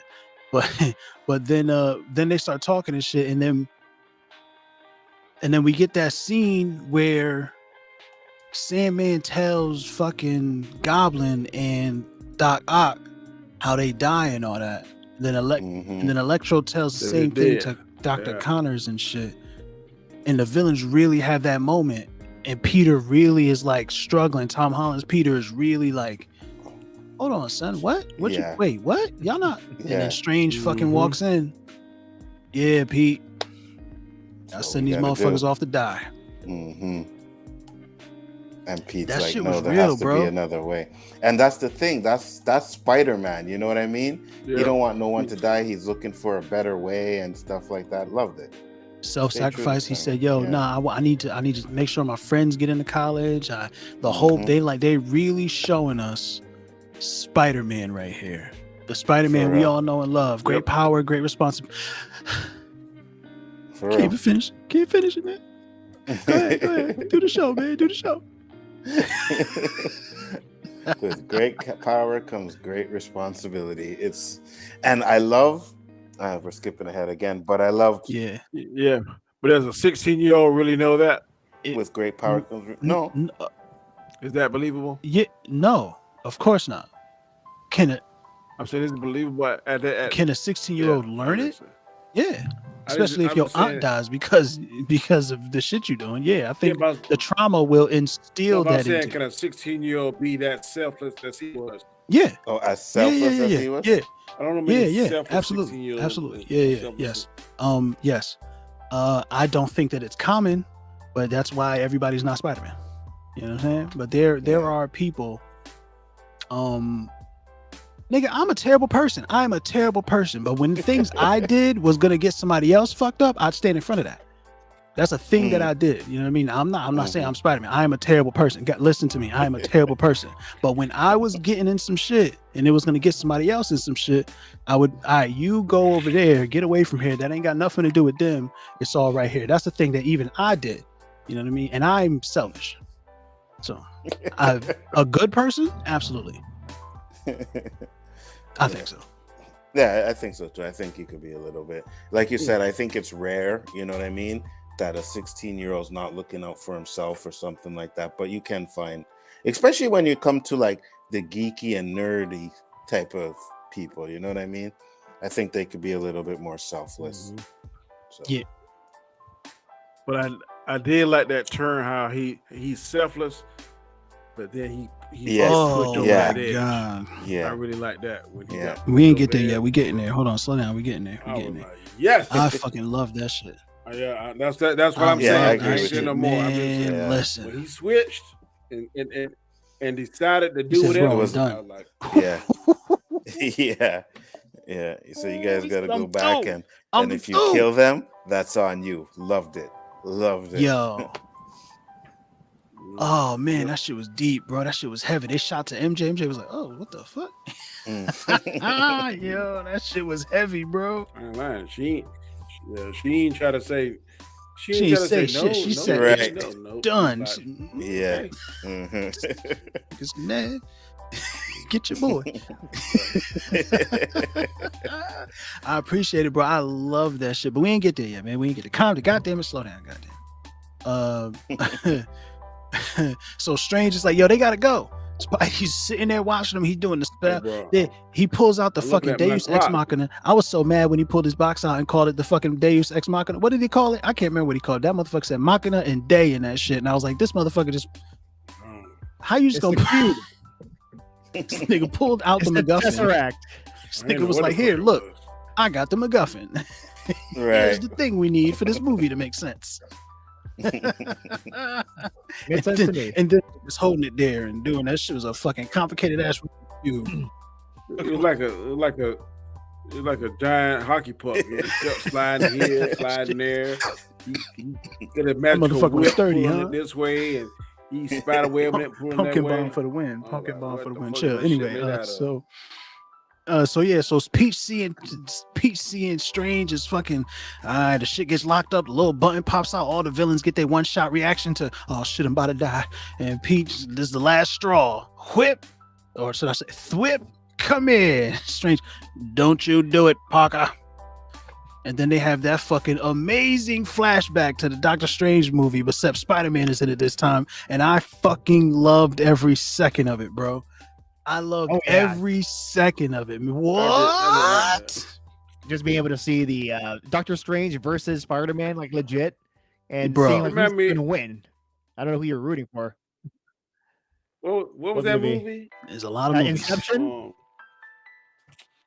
With Training with Day. Denzel Washington. And Deja Vu? that's what. Training Day? No, was it Denzel? No, Denzel. Oh, It just came out last year. Oh, his Oh, son. The famous Chris movie. Nolan. Tenet. Tenet. At the same time. One, two, You go one, two. forwards and backwards. Tenet. That's remind me of Tenet. Yeah. That scene, like all that Yeah, thing yeah. flipping and. No, I upside love that down. I did not remind you of Inception, the other Nolan Yeah. movie. Right. To do the same shit. The other gimmick with better Yeah, a storytelling, little because bit. Leonardo was Yeah. like, I'm an actor, bro. You're not just gonna have me do whatever you want. All right. We're gonna make my character mean something. Yeah. It's a little bit Except for of when Chris you- Nolan hate right there. Except for when you watch Don't Look Up. I heard. I Don't didn't watch it that. yet. I heard. Yeah. We'll see, man. But fam, I love that shit. How did you not like it? Was that It it? was Just because it was too much fucking. It was just strange to me how I would just think that he would be no match for Doctor Strange, but he seemed to have Doctor Strange number Math. a little bit more than I thought. So he do should you have. think it could be one, the math, right? But Spider-Man's reflexes and his strength, right, and all of that, and the Spidey sense, you don't think none of that kind of evens the playing field? Because obviously he ain't got nothing for the magic. But they just showed us before they even get into all the crazy shit when he knocks him that's out of his what I'm body saying. and oh shit, am I dead? And you see the fucking Spidey sense. Oh, he said, oh, this feels Yeah. incredible. I don't. That's too much. I don't know if I believe all that. I mean, it looked good. It looked good. I'm not arguing how it looked, but based on what I read in comic books and stuff, he should be no match for Doctor Strange. Cause look at Loki. Loki did Devils and Magic, and man, Doctor Strange had his number in Thor. Well, that's like saying anyone can. What is it? No one can take down Thanos, but you write a story to make it so they take down Thanos. There's also that. And it's in the comic books too. I get you. I think Strange got the drop on Loki. Loki didn't know what to expect with him, and it was out like it came out of nowhere. He just suddenly fell. Thor was like, Loki. Nobody knew that it was gonna happen, and then he just stayed there. And Strange didn't. Even Strange was a trap to the portal because as soon as Spider-Man took his sling ring away, that motherfucker was stuck. I don't know how far he got in the day that he was traveling, but he didn't get back to the sanctum. You see, I don't know where they got that sling ring from. That's some new shit they made for the movie that didn't exist before. Yeah, I don't remember that in the comics. I know maybe it's there. I don't know if y'all know, but I haven't read every fucking Doctor Strange comic. I only read a couple, but I've never seen that before. I just see the signs. You do the reverse flip. You don't have that, and then how can someone yeah. Now, do you think they're gonna set oh boy up Ned? That's one of the problems that I have with this film. What's up with all these magical Asian dudes, man? This movie, like, why white boy always got a magical Asian sidekick? What's going on with that? And John, how did you feel about that? For no reason. Just since you didn't spend a lot of time here, I'm only asking you because for no reason. Or they're setting him up to be the bad guy. He's the Sorcerer Supreme. So I was like, I thought it was funny because it's a First technicality. Of all, I loved Wong being the Sorcerer Supreme. I popped when I saw that the first time I was watching the fucking Anzo. That motherfucker said, "Well," I was like, "Yo, Wong's the Sorcerer Supreme, so let's go, my nigga Wong for the win. Let's go." No wonder he's running around here handling all this business. You feel what I'm saying? He's everywhere. He's the guy. And it makes sense. The white boy's gone. He's gone. You can't just come back and be the master. 5 years, yeah. What is this bullshit? Goddamn white privilege. I love the line where he's like, "All right, we got to fix this before Wong finds out." It's coming back anytime now. He said, more importantly, let's get them all back to the universes before you destroy reality. Also, more importantly, before Wong finds out. For real. They probably had conversation. Wong was like, "Listen, I don't want to do this shit for mad long. We got the ceremony coming up. After the ceremony, I will be like, here, you're fucking Sorcerer Supreme, and I'll go back to the library. This is trash. I hate it." The higher duties. Oh man, I can't wait to see what's next for him. So he still had the. I saw he had the amulet, but I guess the time wasn't inside. No, he didn't have it no more. That shit gone. Yeah. Oh wow, young boy saying 4 out of 10 for me. Hated it. Eternals is better. What? Hey man, we're all entitled to have our opinion. On the comment section. Who said that? You're all entitled to your own opinion. But yeah. It's definitely better than a 4. Yeah, good thing I can't comment. Thank you. Let me have him. Time your ass out with that bullshit. You know what I mean? But I would like to know what he didn't like about it though. Yeah, please, young boy. Go give me details. I'm sure you don't have any good ones, but please give me details. And you, Daniel, please give me details more about how you didn't like this Doctor Strange and Spider-Man fight. So you think Spider-Man should have easily lost. Is there anything else about it that you didn't like? No, okay. I like the fight. I don't like all that. Okay. How he was making the train double and doing and all the bending of that's just great. I love that fight. I don't have a problem with it. I just didn't like the mirror fucking mirror dimension. You don't want him doing the Doctor Strange stuff. Correct. The MCU's version. You want just look, man. Listen, man. Based on that motherfucking trailer, it looked like we getting more magical Doctor Strange shit as opposed to the visual effects Doctor Strange shit. So goddamn it, the one thing the MCU is gonna do, they gonna evolve these motherfucking characters. They gonna do that. Motherfucker, it took them 3 movies to turn Peter Parker into Spider-Man, and it was fucking incredible. So I'm excited to see that multiverse of the madness, whatever that shit. Just kind of like I said, I didn't like the Marnu's fight scene. I didn't care for that, but I liked Doctor Strange movie.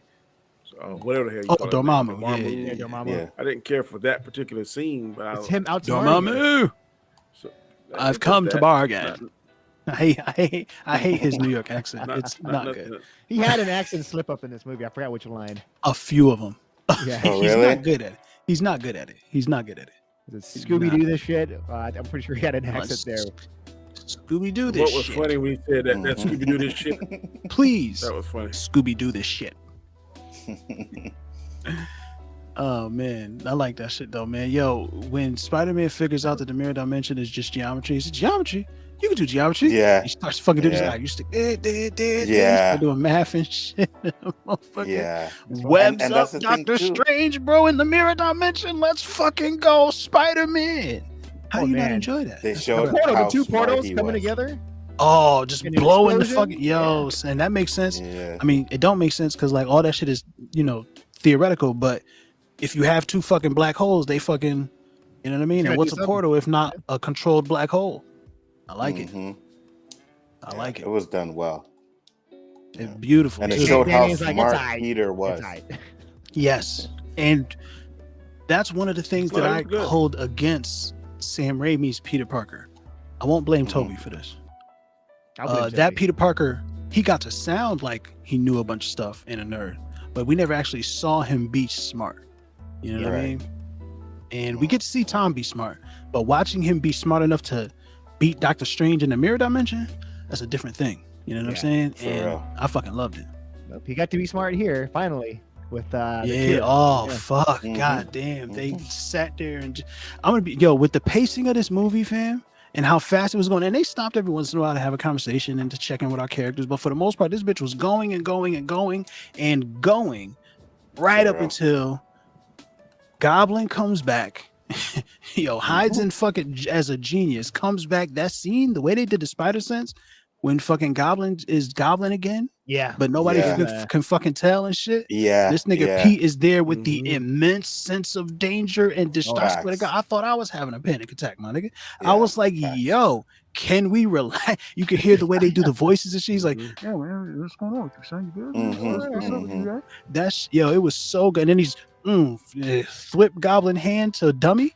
Man, listen. Man, I was all in, bro. I was all That was in. excellent. 100%. Evil Green That was Goblin. It's excellent. great to see him back again because you're He's waiting so for it. good. Willem Dafoe He- murdered that shit. Yeah, he killed it. He killed it, man. He was so good in this movie, man. I will say, the scene in Spider-Man 1, the mirror scene. Yeah, y'all know the Yeah. scene. Yeah. Yeah, There was no way to top that. There was no way to top that. yeah. They got Oh, yeah. close. They got close to the motherfucker. For real. For I real. agree. Yeah. yeah. What is that? Yeah. When he was talking to himself I saw and then her trap you. yeah. Oh, I was like, yeah. damn, son, goddamn, Aunt May. Don't say that about Aunt May. What do you Go mean? for the heart. And then his face, Oh, he He's fucking gonna show facial- expression, yeah. Yeah. his damn facial expression. It's like, Peter, We're a little monster. I'm He's an lost. alien, bro. I'm lost. Where am I?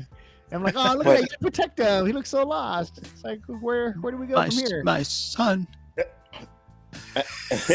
And that's one thing that I like too. It's like they all stepped back into the roles and it felt like they didn't even miss a beat. Oh, yeah. You know what I mean? Like Oh, yeah. Andrew felt good, Toby felt good, and then Mhm. you got William Dafoe in there, and he just murked it, man. Yeah. And It's the cool. fact that he was the one that was bad and stayed bad. You know what I mean? Like everyone else was like, okay, let's get cured, and he was like, nah. Did you think you're gonna cure this? I was like, yeah, Well, that's that's so good. Goblin's not the sympathetic one. Norman is, right? Right, Norman's the yeah, one. He was yeah. struggling. Mhm. Goblin's a fucking curse, a sickness, a Right. disease, a break, a chemical imbalance. Mhm. Norman, it was real when Norman was there in Feast and he was doing all that talking and shit. Gobby was watching, he told us, but like that's all him and that shit was real. And Aunt May saw it and sympathized with him. And Right. unfortunately, And he's it was stealing her at the table. downfall. And he's at the table You gotta stealing. help out the people. Yep. It's like, yo, bro, it's Yeah, a it was homeless good, shelter. it was good. It's free. They give it. That's food for. You don't have to take this for later. I know they they ration it out and all that, but That second was like, get these I'm snacks. gonna hold on to these. Oh man, that shit was great. No, the whole scene with him with Willem Dafoe and Aunt May and Peter, they kind of give you the hints of with great power comes great responsibility.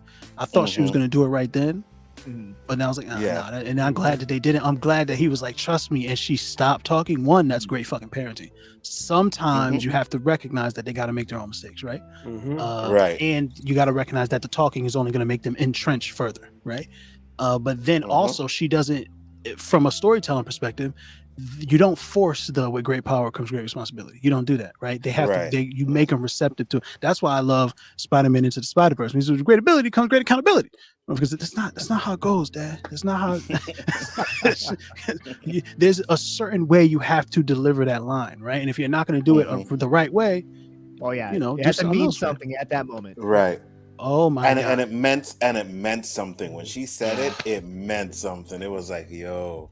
Oh, man. And then when he brings it up to the other Spider-Mans and he says it and they finish it, he's like, how did you know that? Yo, that was so good, bro. I counted 4. Uncle Ben said it. Oh, man. Yo, he finished. Oh, we're going to talk about that. I counted 4 They said it. Power bombs They said that Peter Parker took. That Tom, I counted a total of 4 power bombs. Multiple of them went through structure. I just for real. It was crazy, bro. Yes. It like a wrestling for a minute, like a wrestling match. I'm like, damn, that was an Undertaker. It was a knockdown, drag out brawl. That's what they say. There's a slobber knocker in this motherfucker. But that scene with Green Goblin about to like kill Spider-Man, and then you have Aunt May just ready, like she doesn't like no fear, and she's about to take him out. New York. She grabbed whatever she could find and was like, I'm coming, and he's like, hops on the fucking he calls the glider. Man, Peter's man, please run. And they played it off so well, like nothing happened to her, like she was okay, you know. Nah, but she starts breathing funny. She probably got. Did she get it? I think I don't know if I think that's what happened because it came so fast and it fucking you saw her move from the screen, right? Yeah, and we know that motherfucker got spikes on it. We know it got spikes. That's a key part of that motherfucking movie is that shit got spikes on it. Yeah. So like when it hit her, I was like, oh fuck, they just killed Aunt May. Then she got up and she was kind of talking funny, and I was like, and obviously she's not going to be okay. Yeah. The shock rush. Pure shock. Plus she wanted to be just okay in front of Peter. Like that's crazy. Oh, I'm fine. I'm okay. You know, don't worry about me, bro. And then she said, she started. She's like, and then like fell. Oh man, I just need to catch my breath. I just need to catch my breath. And it's Peter's like, yeah. No, relax, dude, catch your breath, man. Catch your breath. We'll do that, and then we'll get out of here. We'll get you to a doctor. Yo, man, man, they were breaking my fucking heart, bro. I was what? Oh man, I love it. Wake up, Aunt May. Look at me. He's like, what? Marissa Tomei was in here acting, bro. I was it was mad funny in the beginning. It was super, really, Pete. It's about boundaries. It's just like a fucking great shit, man. And then with the cops, bro.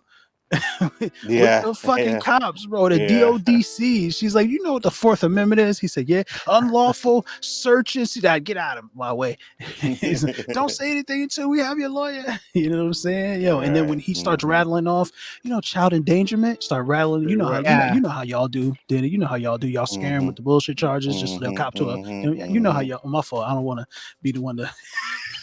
Tell everybody the secrets and shit. We gotta go back to that scene with Matt Murdock. That was. Were you gonna say that?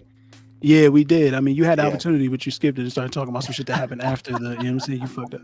We have used similar tactics. He said they use similar tactics. Yeah, of course you guys do. For sure. Of course. Yeah. Yeah, I have used them.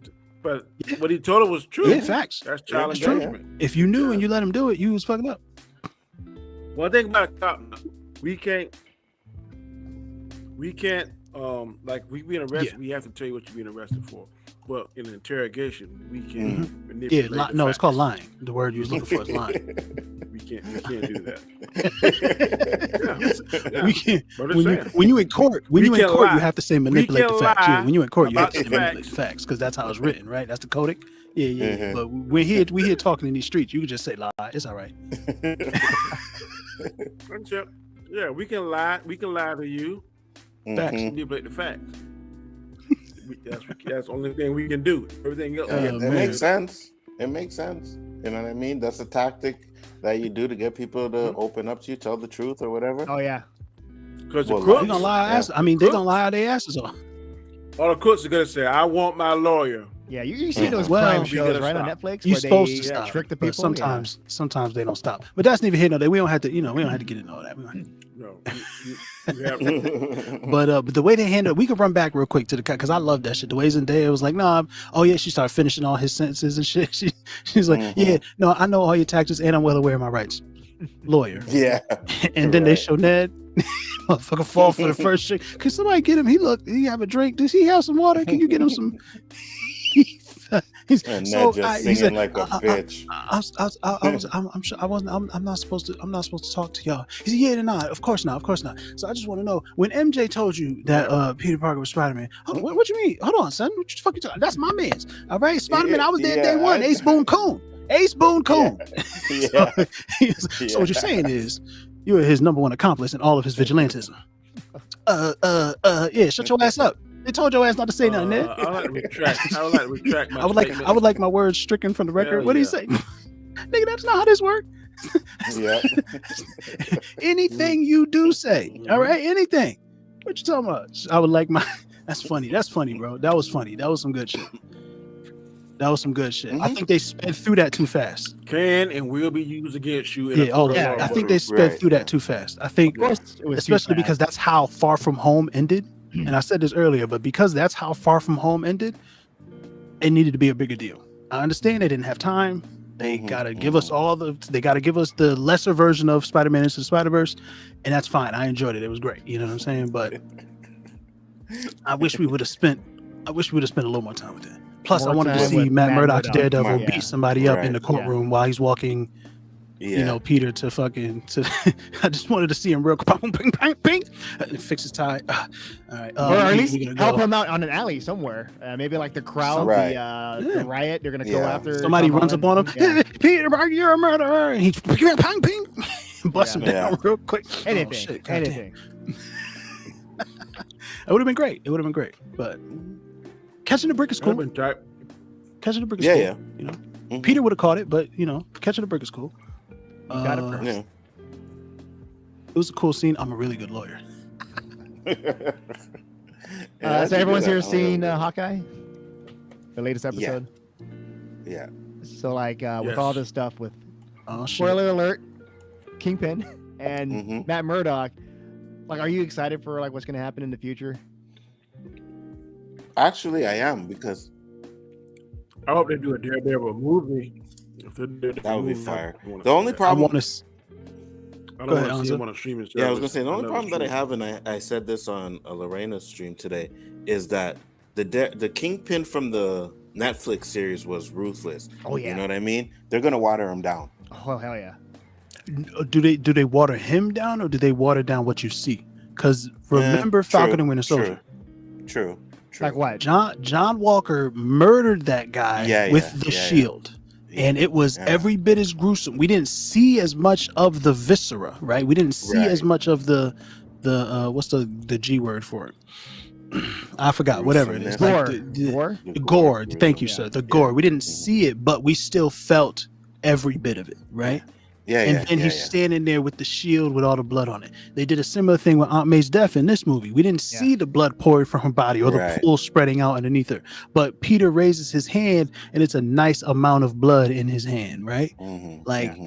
There's ways around it, I think. It will feel overall watered down. I think it will feel that way because we don't get to see that. Like that scene where him and the Punisher in the jail cell and shit. Yeah. You can see that. It's different. It's different without the blood. It's real different. Yeah. But I think they can get close. What that him and fucking Daredevil? God in the damn. apartment. You gonna see that? God. You ain't gonna see that neither. Vanessa. But to answer your question, I'm really excited because, like I told Yellow Man, now the possibilities are endless. You know what I mean? They're gonna do stuff that we haven't even thought about right now. You know, so I think. Well, you know what they're not gonna do that I called a long fucking time ago. they not gonna bring Venom into the MCU, and I called that shit. Everybody was like, "Yeah, that was a part of there." I was like, "Venom ain't showing up in none of Kevin Feige movies. Stop it." Yeah. Tom Hardy's Venom will not be in none of Kevin Feige movies. You stop that shit right now. It's like, I'm here and I'm gone. It's like, that's it. You Yeah, set this up yeah. at the end of Venom 2, and that's all we got. But didn't Kevin Yeah, Feige produced produce it, this movie? Yeah. You think the mid-credit Well, I scene think- counts as I being think- in the movie? I do not. Yeah, I think yellow I means do like, not. like completely full movie. Which no, because the I don't only think he's reason gonna they show up brought him in in the there. No, I agree. The only reason why they brought him in there was so that they could get the symbiote. They have a way to explain it now, and Peter Parker can have it. Oh man. Yeah, Peter Parker's Oh, gonna get this man. symbiote, guaranteed. And Guaranteed. then Ned Leeds is gonna get it. We saw he got all Maybe. sexy and shit, and he got the Sorcerer Supreme powers. We about to get Venom, the Supreme Sorcerer Venom, Doctor Venom, Strange, Venom Strange. Maybe he I'm does become struggling. Venom One of you and motherfuckers can help. God damn, you see him struggling. Keep going. Keep going. No, I think think he's it's gonna become Hobgoblin, too. Hobgoblin. That's what they- You remember how they set But- up? He asked, because you remember how he asked the other Spider-Man, about their friends. Yeah. did you have a Oh, best yeah, friend yeah. in your Mhm. world? And he That's was- funny. Yeah, and he said, yeah, I ended up killing them in my arms. Right. That right there, I think is the opening the door. So Yo, I after love what's that happened, do you scene think so they're going to much, do bro. that though? With everyone No. forgetting who Peter Parker is? Well, he could. Right, because and now that they forgot him, could. they don't know. Yes. they opened it up. But door when for he that. got Yeah. when he gets the Yeah, when he you gets don't the know. Stock Strange powers, I don't think so. I don't think he goes bad. But I don't think he knows that either. I think that shit. That I think wasn't just what the he whole said. Peter Parker thing. That's it. I think How can you not wipe that out? Because Yeah, how would he have that ring power? so. Here's a That is what nerdy helped thing that I him know only with, because I'm a with nerd. Peter Parker. That was And this isn't how the real world works. But in Dungeons and Dragons, right? There's a spell you can do called Modify Memory, and if you modify a person's memory, they make it make sense. Whatever holes, whatever shit doesn't make sense, they just make it make sense. They just fill in the gaps, right? And I imagine what happens in this situation, both MJ and Ned remember helping Spider-Man. I don't know how or why. But they they don't remember know. helping But they don't know Spider-Man. it's Peter. They don't remember they don't know helping it's Peter Peter. Parker, their friend, because Peter. that motherfucker doesn't exist anymore. And it is a Right. terrifying prospect. okay. Well, answer me this: why would Doctor Strange tell him that he would forget him? Because that's that's how not it for spells. everyone. He said that. Yeah. He said it the first time. He said no. Including The spell him works too, like yeah. this. I mean, all you motherfuckers, and then remember when he No, but if you casted a he spell, could have made another. He could have did another another control beam when or you whatever. cast the spell. But last time he did that, everything got fucked up. Yeah, So he was like, "Listen, man, we're not playing around. I'm not fucking with you, all right? No, I'm saying him. It would be him.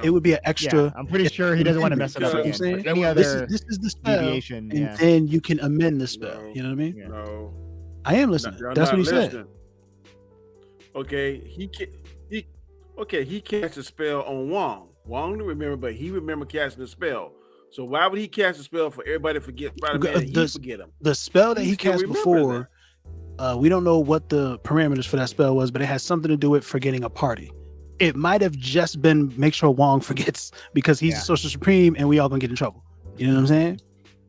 So we don't know what that spell was, but we know that that's how the spell works. And plus, it was like they're on a time limit. They gotta figure out something before all those people come. Rhino sitting right yeah, there. yeah, Rhino Rhino's, like, fucking coming with his white horns, Rhino. I'm coming. White Rhino standing right there with a gigantic horn, bro. All I'm That saying shit- is, it makes we don't no got time for this. That shit was great. That shit was great, man. The Rhino. Danny said it looked like the one from like the cartoon. Is that Yeah, what you Yeah, guys saying? silhouette. Yeah. yeah, that's what it looked like. And no, in the what? In the white light. Yeah. It wasn't that In suit. the shape. Oh, the silhouette. Yeah, Yes. silhouette of Rhino. Yeah. Yeah, I'm saying it wasn't the suit Yeah. thing. So it wasn't like that mech one, right? It was like a Yeah, real silhouette. looking like he looks in the comics. No, it looked like Form- Rhino form from fitting, the fucking yeah. animated series. No. Like a real Like man, not real this man. machine Like a thing. big motherfucker in a suit, Yeah. Mm. in a spandex suit with a hard horn on the top. That shit looked crazy.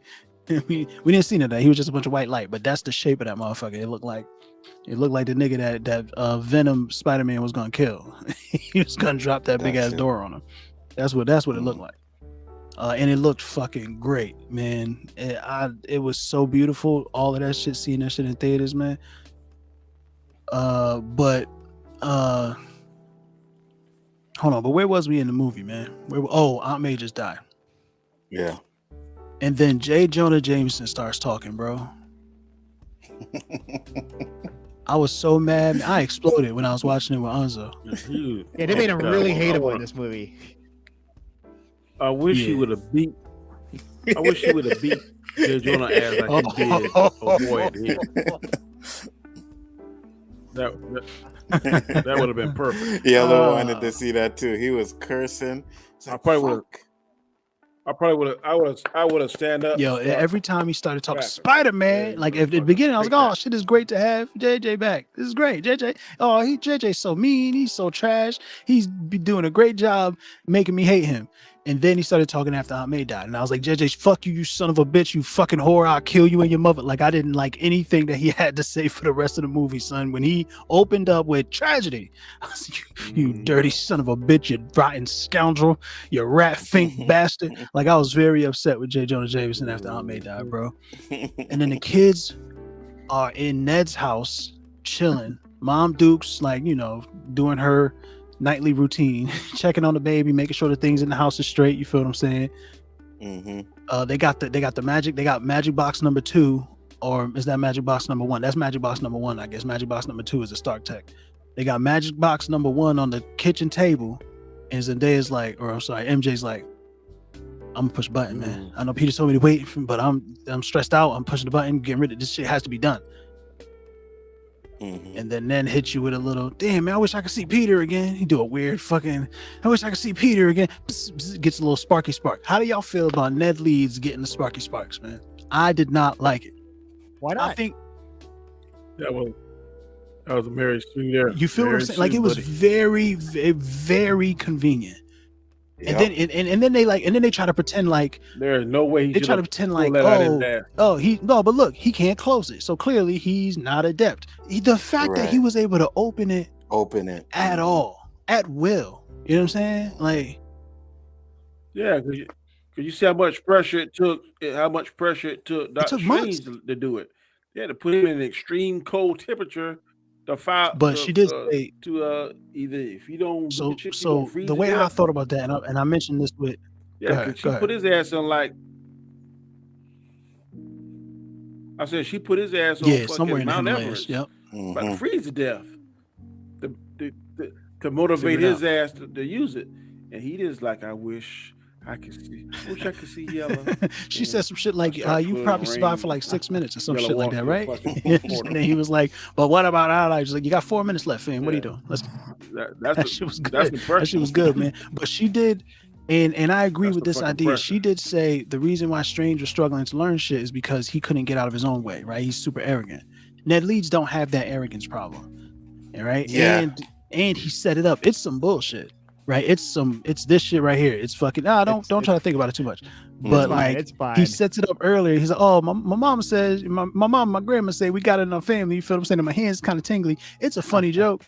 Yeah. And Dr. Strange's like, you should talk to your physician about that. That's another time where his accent is trash. So then the New Yorkers don't say physician. Like, they don't fucking. What is that? Stop doing that.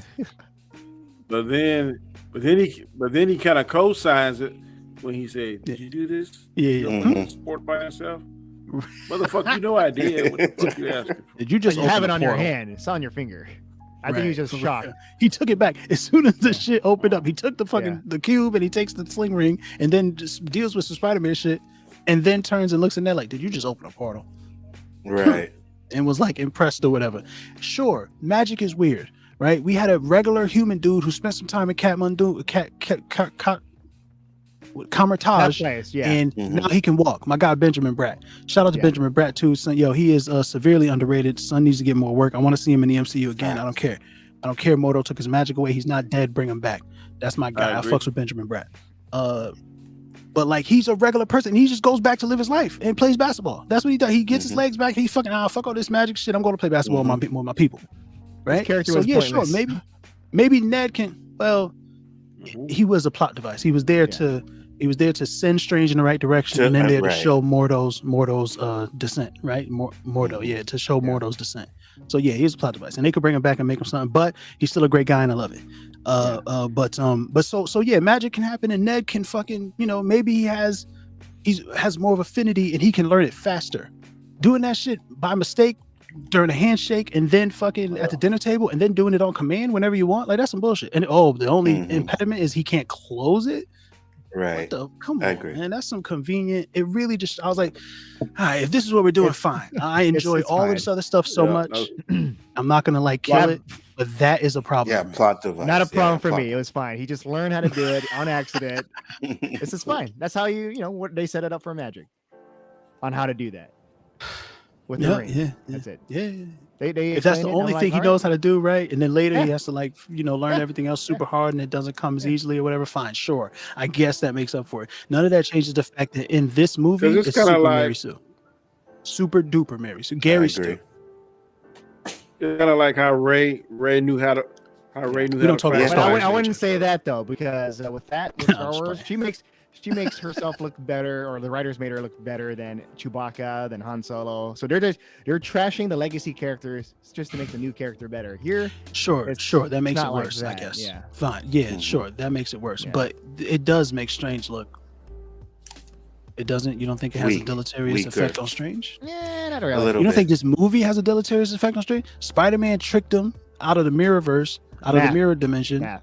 And sure, math is better than magic. Sure, and definitely right, because Doctor Strange's magic cube can only do one thing, and Spider-Man's magic cube can do whatever the fuck you need to do. Hey, I need a cure for these motherfuckers who don't exist here. Got it. Ding. And Spider-Man's fast. I do think that Spider-Man's reflexes and strength give him a leg up in that fight. It's convenient too that they had all. It was really convenient how they had all the chemicals they needed the components. They didn't have none of that shit. The shit makes matter. That's what the motherfucker said. He said it the shit was like I forgot what I think, a matter displacer. If you can displace matter, you can make whatever the fuck you want. I'm talking about. Are you talking about the lab? They probably brought it there, that machine. Oh, the school lab. Yeah, the school lab. Oh, my fault. Yeah, I'm saying they never had that machine in the lab. Those three just conveniently had the chemicals in that lab to make exactly what with the broken parts from the things that the machine made with the broken parts, and then they was in the lab, and then they had everything that they need. Right, 3 Spider-Men though, man. 3 Peter Parkers. Yeah. That's a room of smart motherfuckers. 3 times. That's a room of some geniuses in there, and it's super convenient. It's super convenient, but it's better than Ned Leeds being able to fucking portal whenever the fuck he wants. That's what I'm saying. It's better than 1 week later as they're traveling all around the world trying to figure out where all these ingredients are. It's like, nah. Meanwhile, New York is in shambles. Yeah. It's fucking Sandman just keeps growing. This motherfucker is a desert. I don't know what Sandman does. He just spins around the Statue of Liberty. He's like, I'm just going to move around you. Like, I'm going to make it harder for you to see. I'm going to make it harder for you to see. Fly. Was he flying at one time? The air and shit. Yeah, that was real cute. That nigga said, I don't care. They benched him too. They benched the Lizard and Sandman. They didn't do shit this whole movie. Yeah. And that's fine. It's like... The lizard kind of was like comic relief. The lizard? The lizard? The lizard was comic relief. Yeah. He said a lot of jokes and stuff. And I don't remember. I remember Jamie saying all when he's making fun of Jamie Foxx. You do that first? Yeah. He definitely. Yeah. First he was sitting down, then he was patting his feet. Yeah, you're right. Yeah. Because there was that scene where he's sitting down and they say something, and he just turns and looks like his knees is all up and shit. Huh? The hell? Mm-hmm. That's pretty funny. Oh man. But I love that shit, man. I love that shit. Aunt May died. They move on when they get My guy Ned does the little portal thing. Says, "I want to see Peter Parker." As soon as the shit open up, you can see into that alley. It looks like the Amazing Spider-Man 2. No, I was like, "Oh, that's Andrew Garfield." And the way he waves too, like, "Hey, hi." Yeah, Mm-hmm. super emo. That's him. That's just such a sweetheart, but super emo. Fucking, but like even because like the Amazing Spider-Man, that first one is such a good Spider-Man movie. Even though I don't really like his Peter Parker all that much, he can't put words together to form a sentence to save his life. It's really hard. But his Spider-Man is incredible, right? We all agree his Spider-Man quips and stuff like that. The movie's too dark. Mm-hmm. It's too much darkness, and we know why, right? Because it's easier to do CGI at night. The same reason why this major fight is at night, because it's easier to do CGI if it's dark, but you can hide all the fucking imperfections, right? But it makes it harder to enjoy. But the fact that they brought that same darkness back when they introduced him, I understand it's nighttime, so wherever he came from it would have been dark.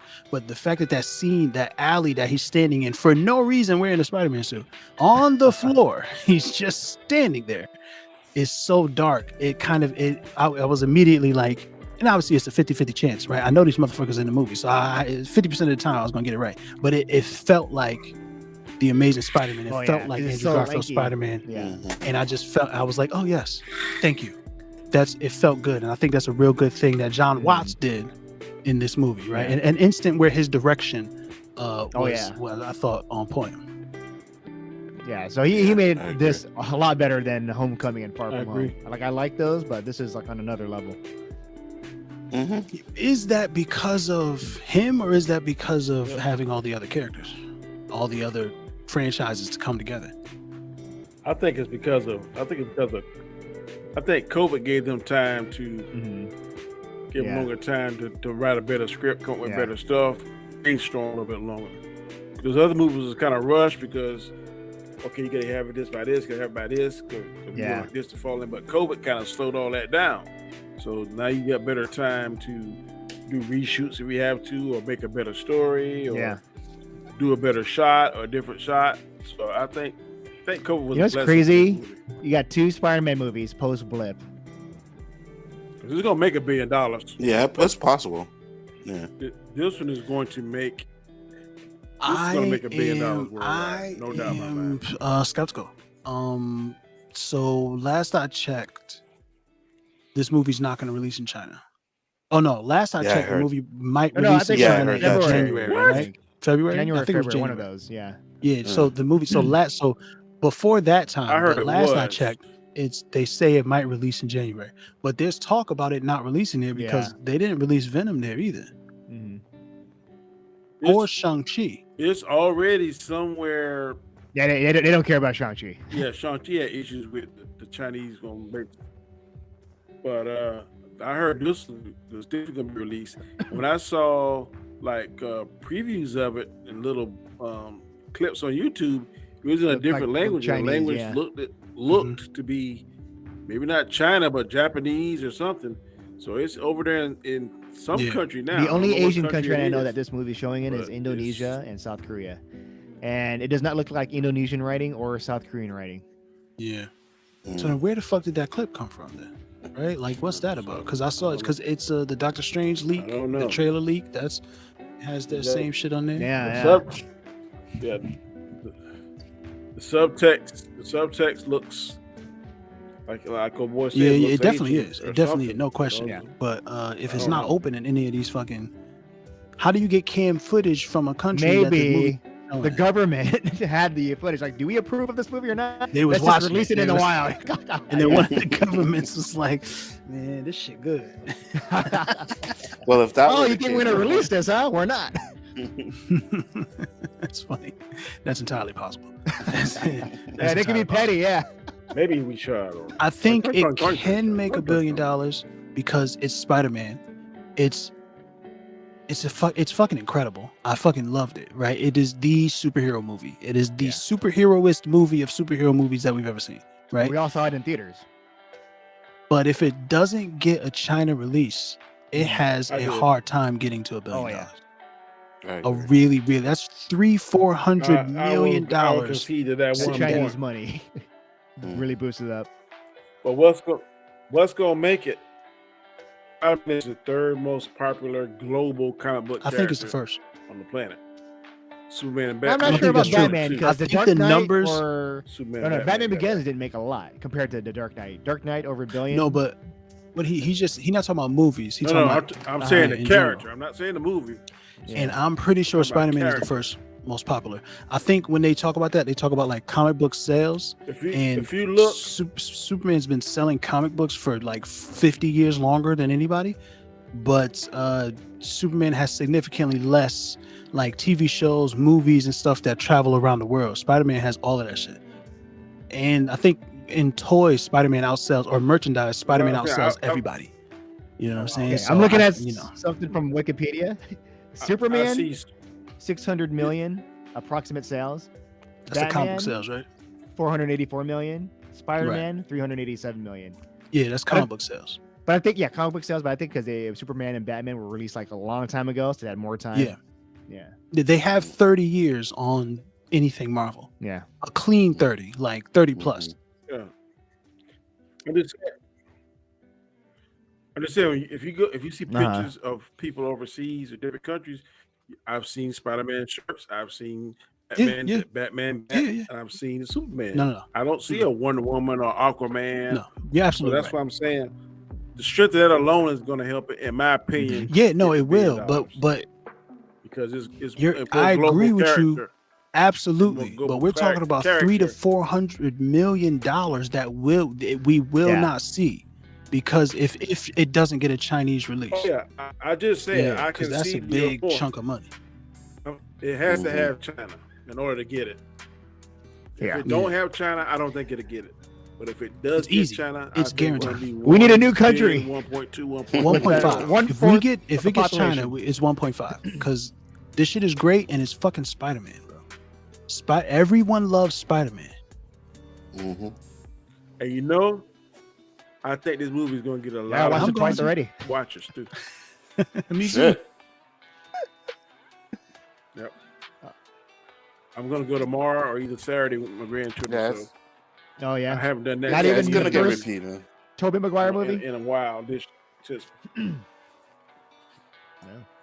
no. Not even in. Danny's not a fan of Toby. The only movie I went to see 2 or 3 times is MCU movie.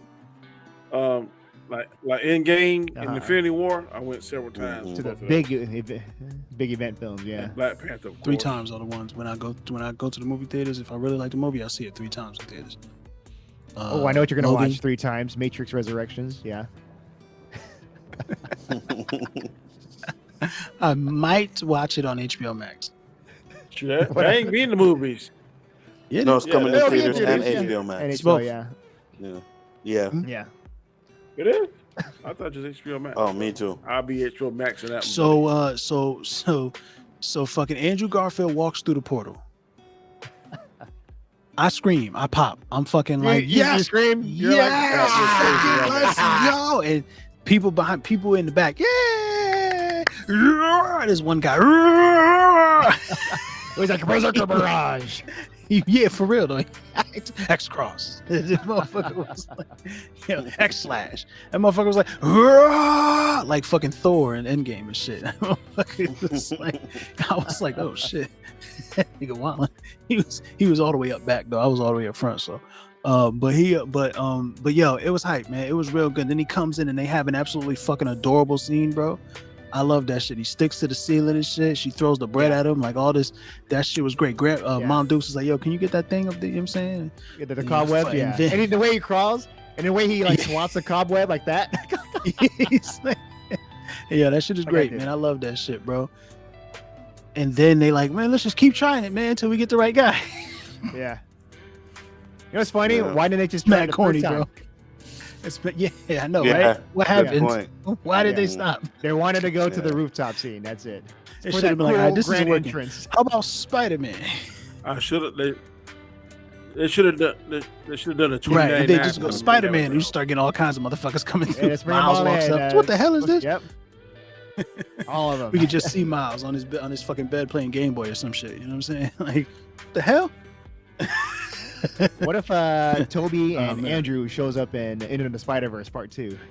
I'm gonna love it. I'm I'm gonna love it like too much. I'm gonna bust 3 nuts immediately at the same time. One gonna for be each crazy. Spider-Man.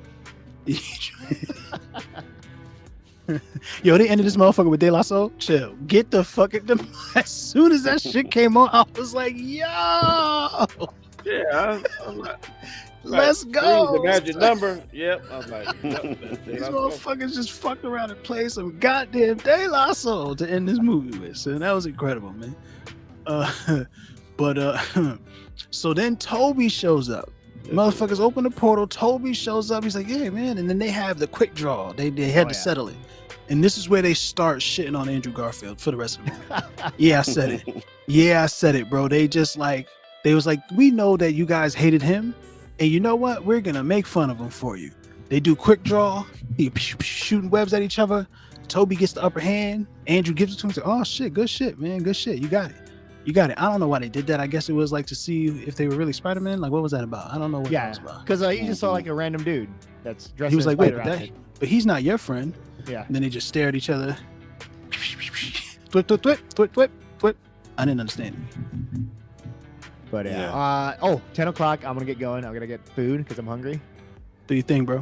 All right. I appreciate you coming through, man. Before you go, tell me how you felt about the rest of the movie. Oh, I loved it. I enjoyed every single thing about it. Not as much gripes like you guys had, because I can let it slide. Like, yeah, whatever. I love the shit. Yeah. I loved it. But these are things that, upon viewing it more and more, they're gonna stand out more and more. Yeah, it's fine. But enjoy yourselves. I got to bounce as well. It's 1 a.m. 1 a.m. where I'm All right, man. Well, right. man. So give you a final piece on the joint. Yeah. Just close it out. Thanks for watching. Thanks for supporting Yellow, and everyone else here. Danny, Anzo, pleasure. Yeah, man. Love your too. amazing Spider-Man shirt. And Anzo, your Nice meeting you, frozen man. thing in the jiggy. Yeah, thanks, man. I was like, the whole time, like when it did that, I was like, why are you like just frozen for the whole time? But I hear you talking, so I was like confused. That's his standby. That's his fucking. Yeah. Yeah. This is the Mirrorverse.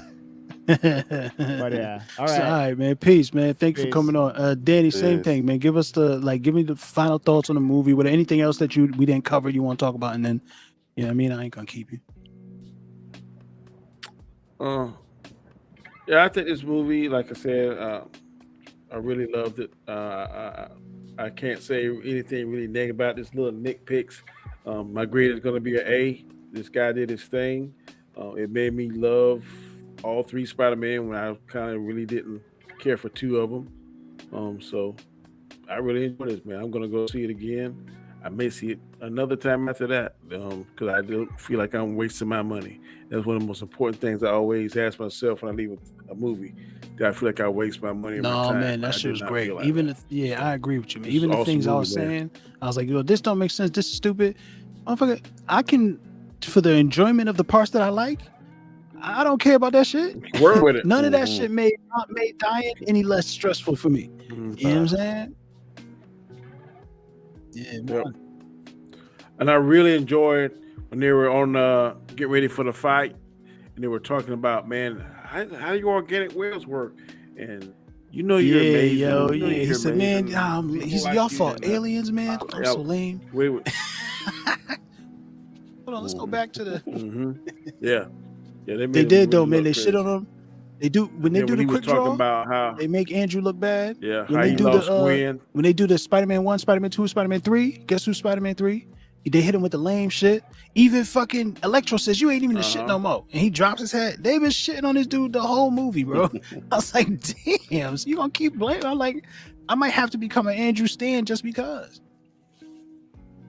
Yeah, I feel. Hey, man, they know which Spider-Man was the worst, and I got it. I did it. Come on, that's why they had Toby looking like a youth pastor. You were doing so well. That was funny.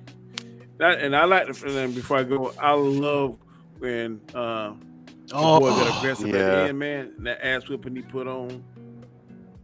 That was facts. It was great, yo. It was such a violent and visceral fight. He was just beating this, and he was, Goblin strong. He was giving it back. But yeah, Spidey, yeah, it was different, man. Tom Holland went through a range of emotions in this shit. It was amazing. Yeah. What did y'all think about the Tom Hardy? Right, the Venom. We talk about that first, Venom. The mid-credit scene? Yeah. So you don't think they're gonna? Yeah. So you don't think that Sony MCU gonna do a Venom 3 movie together? Nope. I think Sony has Venom. They got Morbius. Craven is coming soon. They can use Spider-Man. They can do. I don't know how they're gonna explain it, but they can use Spider-Man, right? Because technically that's theirs. They can do whatever they want. I think they want their own. And I think this movie, I think the end credit scene for Venom 2 showed Venom coming to the MCU, and then this end credit scene showed him being there for a while, getting drunk, talking about it, and then leaving, and that's it. You know what I'm saying? And then we see the little goop, so we know, we expect that there will be a Venom storyline in the MCU. I didn't expect that, but it makes sense. But yeah, he's gone. Tom Hardy Venom gone, and that I always knew was gonna happen. Yeah, I don't think they're gonna do anything with him in the MCU too. I think he's going back to Sony, and I think they brought the symbiote in there so that they could give Spider-Man the black suit and actually maybe create their own Venom. Yep, that's what I think. Yeah. Yep. Maybe. I don't know who gonna be Venom. Gentlemen, it was fantastic. Yeah, it's been a thanks pleasure, for man. popping in, Danny. Appreciate you. Have a good one. Amen. Y'all take it easy. And then there were two. All right, man. So what else do we really even need to get into, son? Do we gotta really dig into that final fight scene, man? Do we gotta do that? I loved the Statue of Liberty. Starts kind of at the top. You feel what I'm saying? We have everybody's Electro shows up first. He's gonna do, man. You give me that thing, and you know what I mean, we good. I like that shit, man. Yeah, me too. And I love the fact that it was Andrew Garfield's Spider-Man that saved MJ. I thought that was really, really good because it showed that he's seen like, oh shit, it's Gwen Stacy all over again. Yeah, it was a good kind of redemption scene for him. Right. Where it gives him the opportunity to do what he failed at, to prevent another Peter Parker from suffering the way he did. And the way they did that shit was beautiful. And then when he lands and he just starts crying, bro, I was like, nah, you don't do it to me again, man. He was the emo one the whole time, right? And he's always been the emo one. His movies are the emo ones. That shit was fucking incredible. That shit was great. I loved it, man. And it was because of a Green Goblin and Electro. I agree. Oh, that's so good. Agree. That's so good, yeah. Yeah, Toby. I think it was. Yeah, go ahead. Toby being the pop dude, kind of, old man Spider-Man, being kind of the Peter B. Parker for these cats, not jumping in front of the spotlight and taking all the fame, supporting them when he can, and using his wealth of experience and knowledge to help these other two Spider-Men grow. It wasn't just about these two mentoring Tom. Toby mentored fucking Andrew and Tom. Andrew mentored fucking Tom. You feel what I'm saying? Crack Toby's back. Yeah. I mean, that's man, that was so good, man. I really appreciated the relationships and the way how they the relationships in this movie were incredible. They really worked. Yeah, I agree 100%. And I don't think anybody outshined Tom Holland, which I really appreciated, because you would think you'd have the two Spider-Mans in there. And it's like, oh, we got two Spider-Mans in here and they're going to outshine. Because I think a lot of people thought that as well. And they didn't do that. And I like that. In some people's minds, they did, right? In some people's minds, these Tom Holland haters, they're going to be like, it's a good thing Toby showed up. This movie would have been terrible. Blah, blah, blah, blah, blah. So... But I fucking love that shit, man. And the way how they help him grow to become Spider-Man, to become the Spider-Man, that shit it was so well handled, bro. It was so I agree. Fuck, bro. It was, it was emotional, man. It was such an emotional movie. The way they as soon as they it gets emotional as soon as they introduce the idea that these motherfuckers are gonna go back to their world and die. the movie changes. Before that point, it's For real. it's funny and it's fast paced. Like it's real fast paced. We fly through all the legal shit. We fly through the college shit. It's real funny. We get the Doc Ock scene. We get Electro in them, and then oh yeah, these motherfuckers gotta go home and die. Oh, what the? Right. Hold on, wait, what? Yeah, and to but your then it point- keeps up the pace still until Aunt May dies, and then it slows down. And watching it again last night, you remember I was talking, I was like, I don't know, it kind of stopped. The movie stops moving at that point. Watching it again though, I could just sit in there with them. It was even more emotional and more impactful than it was the first time. It's fucking, it's beautiful, man. It's incredible the way they do that shit. I agree with you 100%. Like, I really enjoyed what they did with this movie. You know, a lot of people were like, "Oh, I can't wait to see who the sixth person is," and there was no sixth villain. And I didn't even six, care, guys. Not even for a second. Not even for a second, bro. And I even think I remember telling you when I was watching it. At one point, I was like, "Yo, even if Tom and fucking Andrew don't show up, this movie is still fire." It was great. Yeah, it was great up to that point. I still think it was great. So I was like, if they don't put them in there, I wouldn't mind. But you know, there would have been a lot of haters. Oh, this movie sucked because they're not in it, and blah blah blah blah, and you know, so much. Yeah, so much hate, bro. Yeah. Oh man, and it was great, man. It was too good, man. It was fucking. And then they can't work together. Because Spider-Man's never part of a fucking team. He's always by himself. And obviously, that's not true. He's been parts of teams and has worked with people in all. There's too many comic books, movies, television shows, blah, blah, blah. But for the most part, Spider-Man is just the friendly neighborhood spider. He's one guy. You know what I mean? Right. And it's just like, it's just crazy how when they're trying to figure it out, they're so bad at it. But then they get together, they, use the tingles. Why didn't it just say Spidey sense? For real. Didn't Toby call it Spidey sense? Anyway, whatever, man. I think he did, yeah. Like in the movies, right? Yeah.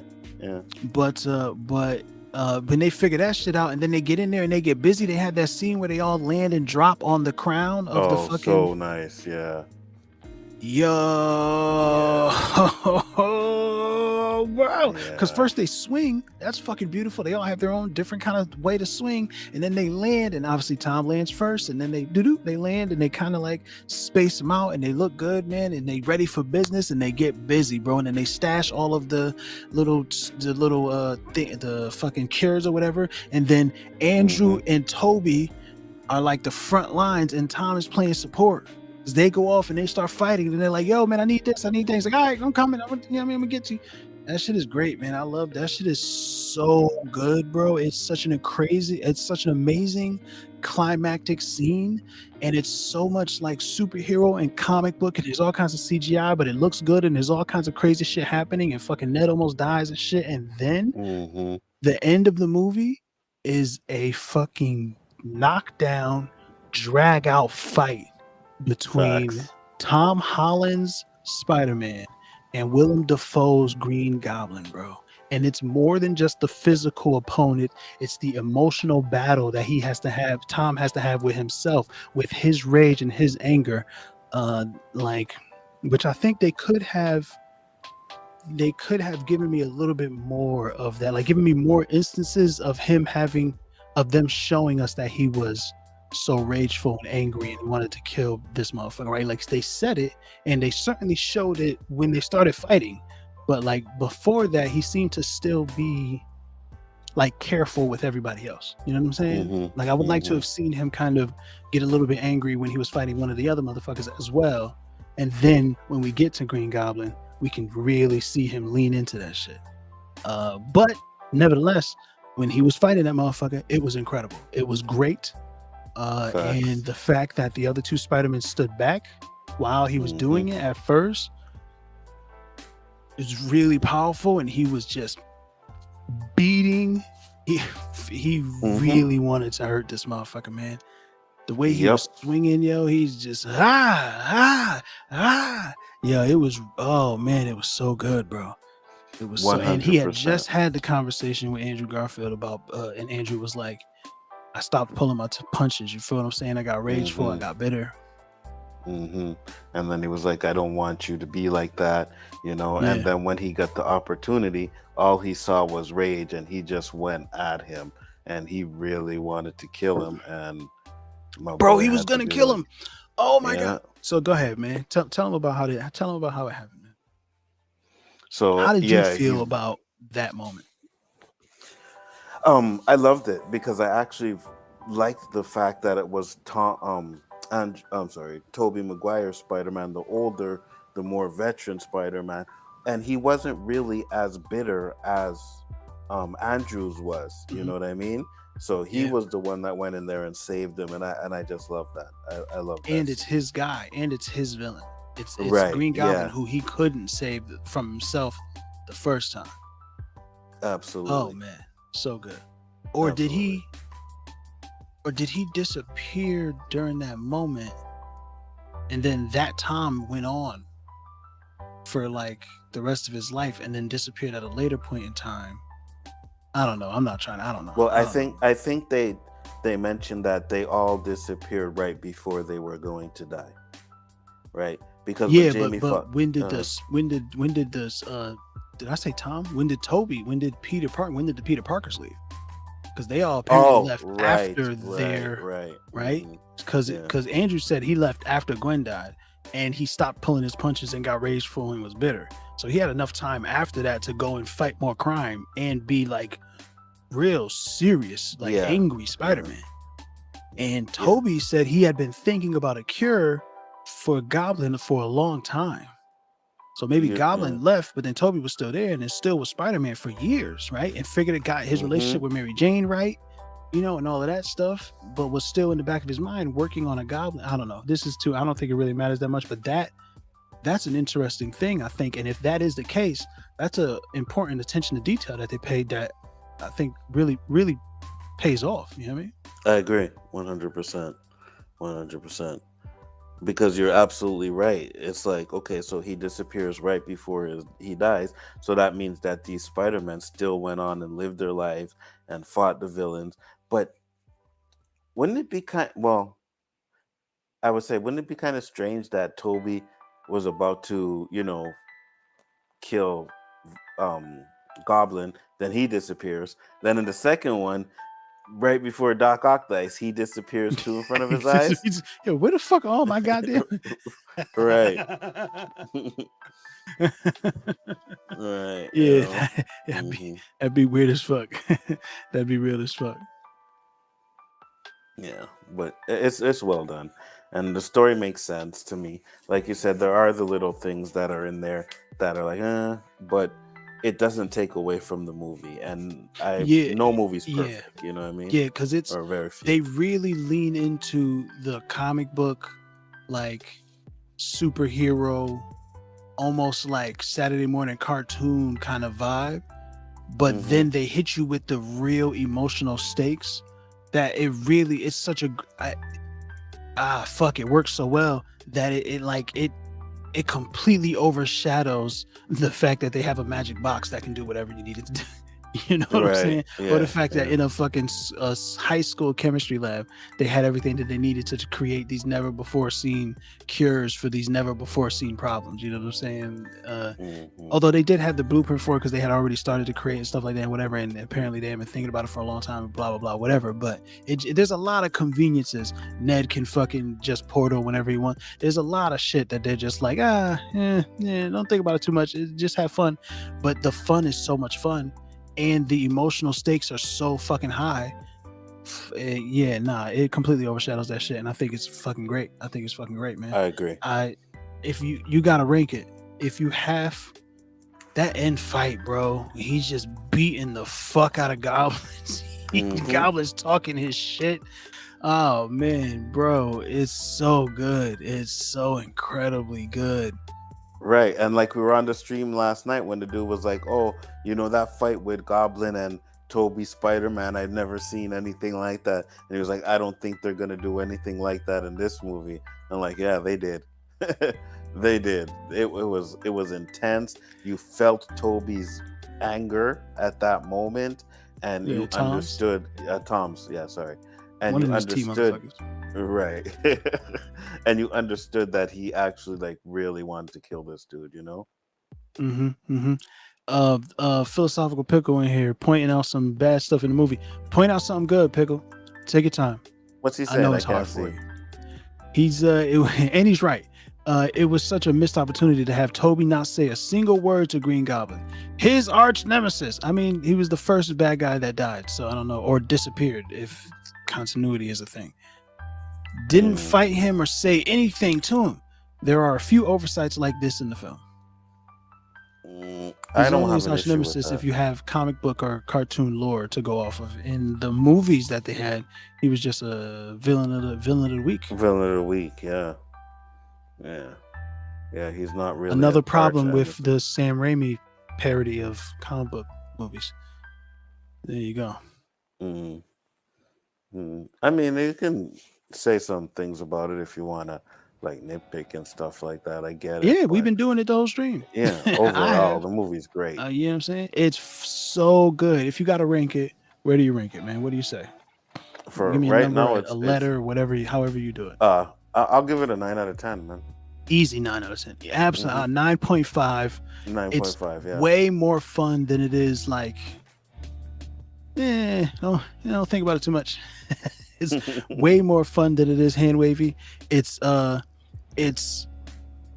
like, it's way more emotional than it is stupid. The MCU joke thing, we got to go back to that. The moment where I feel like they threw in a joke where it didn't need to be, but it was a good joke and it landed and it fit the characters, is after Goblin is cured, Toby stabbed, lifts Andrew's got him, over his shoulder. They hug Tom or whatever, he leaves and shit, and then they're talking, and it's a very intense, mature. It's very important to Tom's development, all that stuff. And then he leaves and walks away, and then they're like, yeah, they're having a good time. They're like, oh yeah, this stuff, and he's like, yeah, an incredible amount of pain, right? Unbelievable pain, or whatever he says, right? He's like, yeah. It was funny. I loved it, and it's true. It's so true to Spider-Man, and to have two Spider-Man there. You know what I'm saying? Like, and it's so true to Toby's, like, he limped a whole bunch of times in those movies. Like, it's so true. And fucking Andrew, it's so true to those characters that it's the one time where I'm like, there goes the Marvel humor. But I'm not as offended as I normally would be, because it fits so well with that moment and those characters and this Spider-Man of it. Yeah, and it's right at the end of the movie too. You know what I mean? They killed this shit, man. Yeah, I'm cool and I needed a break from the rage. I needed like, I was furious too. And he holds up the glider, comes down at the last second. Toby jumps in there, is just staring at him, says nothing, and then he tries to push through that. The fucking single-mindedness, right? Like, the pure rage. It was a beautiful thing that they did when they wrote that scene, when Tom Holland and Tobey Maguire acted that scene. Yeah, it was perfect. Yeah, I agree. And just to have the two of them reacting with each other and the conversations that they were having, it was well done. I loved it. It was all great, man. I love the 3 Spider-Man scene, bro. They had the 3 Me Spider-Men too. in the fucking lab working on shit, just being smart, just being fucking scientists, man. One thing we never really got to see Toby do. Never really got to see him do it. Which is? Just be a in scientist. the movies. Just be smart. You know what I'm saying? Like, he said smart things, but we never really watched him be smart. And that shit was fucking great. And this movie gave that to us. Yeah, I agree. Yeah, I agree. Man. And I think maybe what they possibly did is went back and watched those movies and said, okay, so these are what people have complained about. Let's talk about this. Let's fix this. Let's show this, you know? Yeah. And I loved it. Yeah. I loved it. Yeah. It was it could have easily just been cheesy and corny and like a full-on nostalgia thing. And obviously the nostalgia is baked into it, so you don't have to lean into it. They were literally quoting themselves in the older movies. Yeah. I'm somewhat of a scientist myself. You know, Mhm. I have the power of a sun in the palm of my hand. Like they were literally quoting the old movies. Yeah.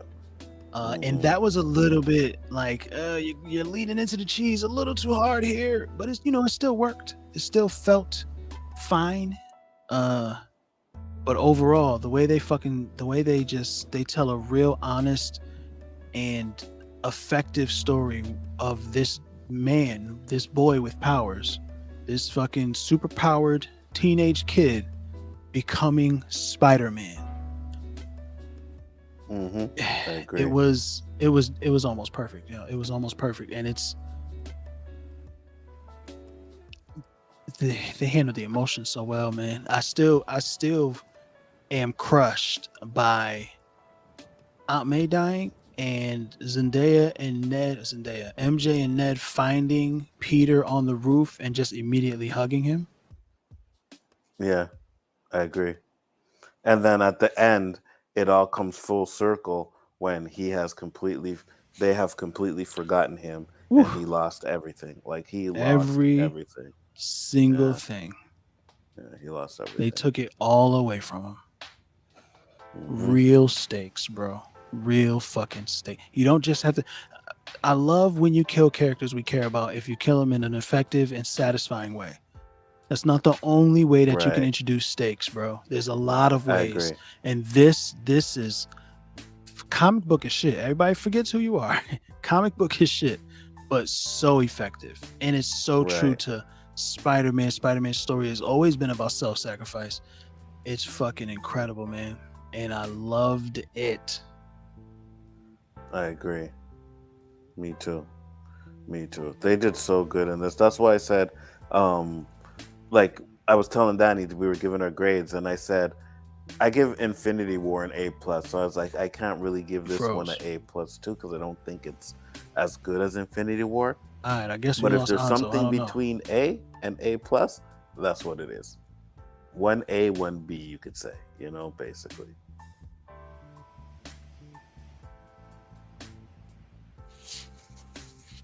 What the hell just happened here? Did I get kicked out, or did you still talking? But I can't hear you. Why am I the only one in here? I'm sitting here talking, and all of a sudden, I just hear the music stop, and I was like, okay. And now I gotta go check and see if I'm actually on the stream, or was it me that got kicked out? I have no idea. There we go. What is going on here? We good? We back? I still see Yellow there. Yellow, you there? You left? Oh, no. Now it is just me. Oh, shit. Okay. I am confused. I don't know what's going on. So I'll keep Maybe you guys entertained. I don't know what happened. The world just said, fuck it. It is what it is. I am here. Any questions? Oh, there we go. He's coming back, I think. Because I still see myself here, but on YouTube it shows him. Can you hear me, Yellow? All right, man. Well, fuck. I don't know what's going on. Everybody's like, I can see that the nigga is talking, but I cannot see or hear him anymore. This shit is bonkers. I guess we talked about everything we needed to talk about. Can you hear me? So, like, shout out to y'all. Did you enjoy Spider-Man? Let me know in the comment section any of the thoughts that you had about Spider-Man No Way Home, and I fucking look forward to being able to do this again with you.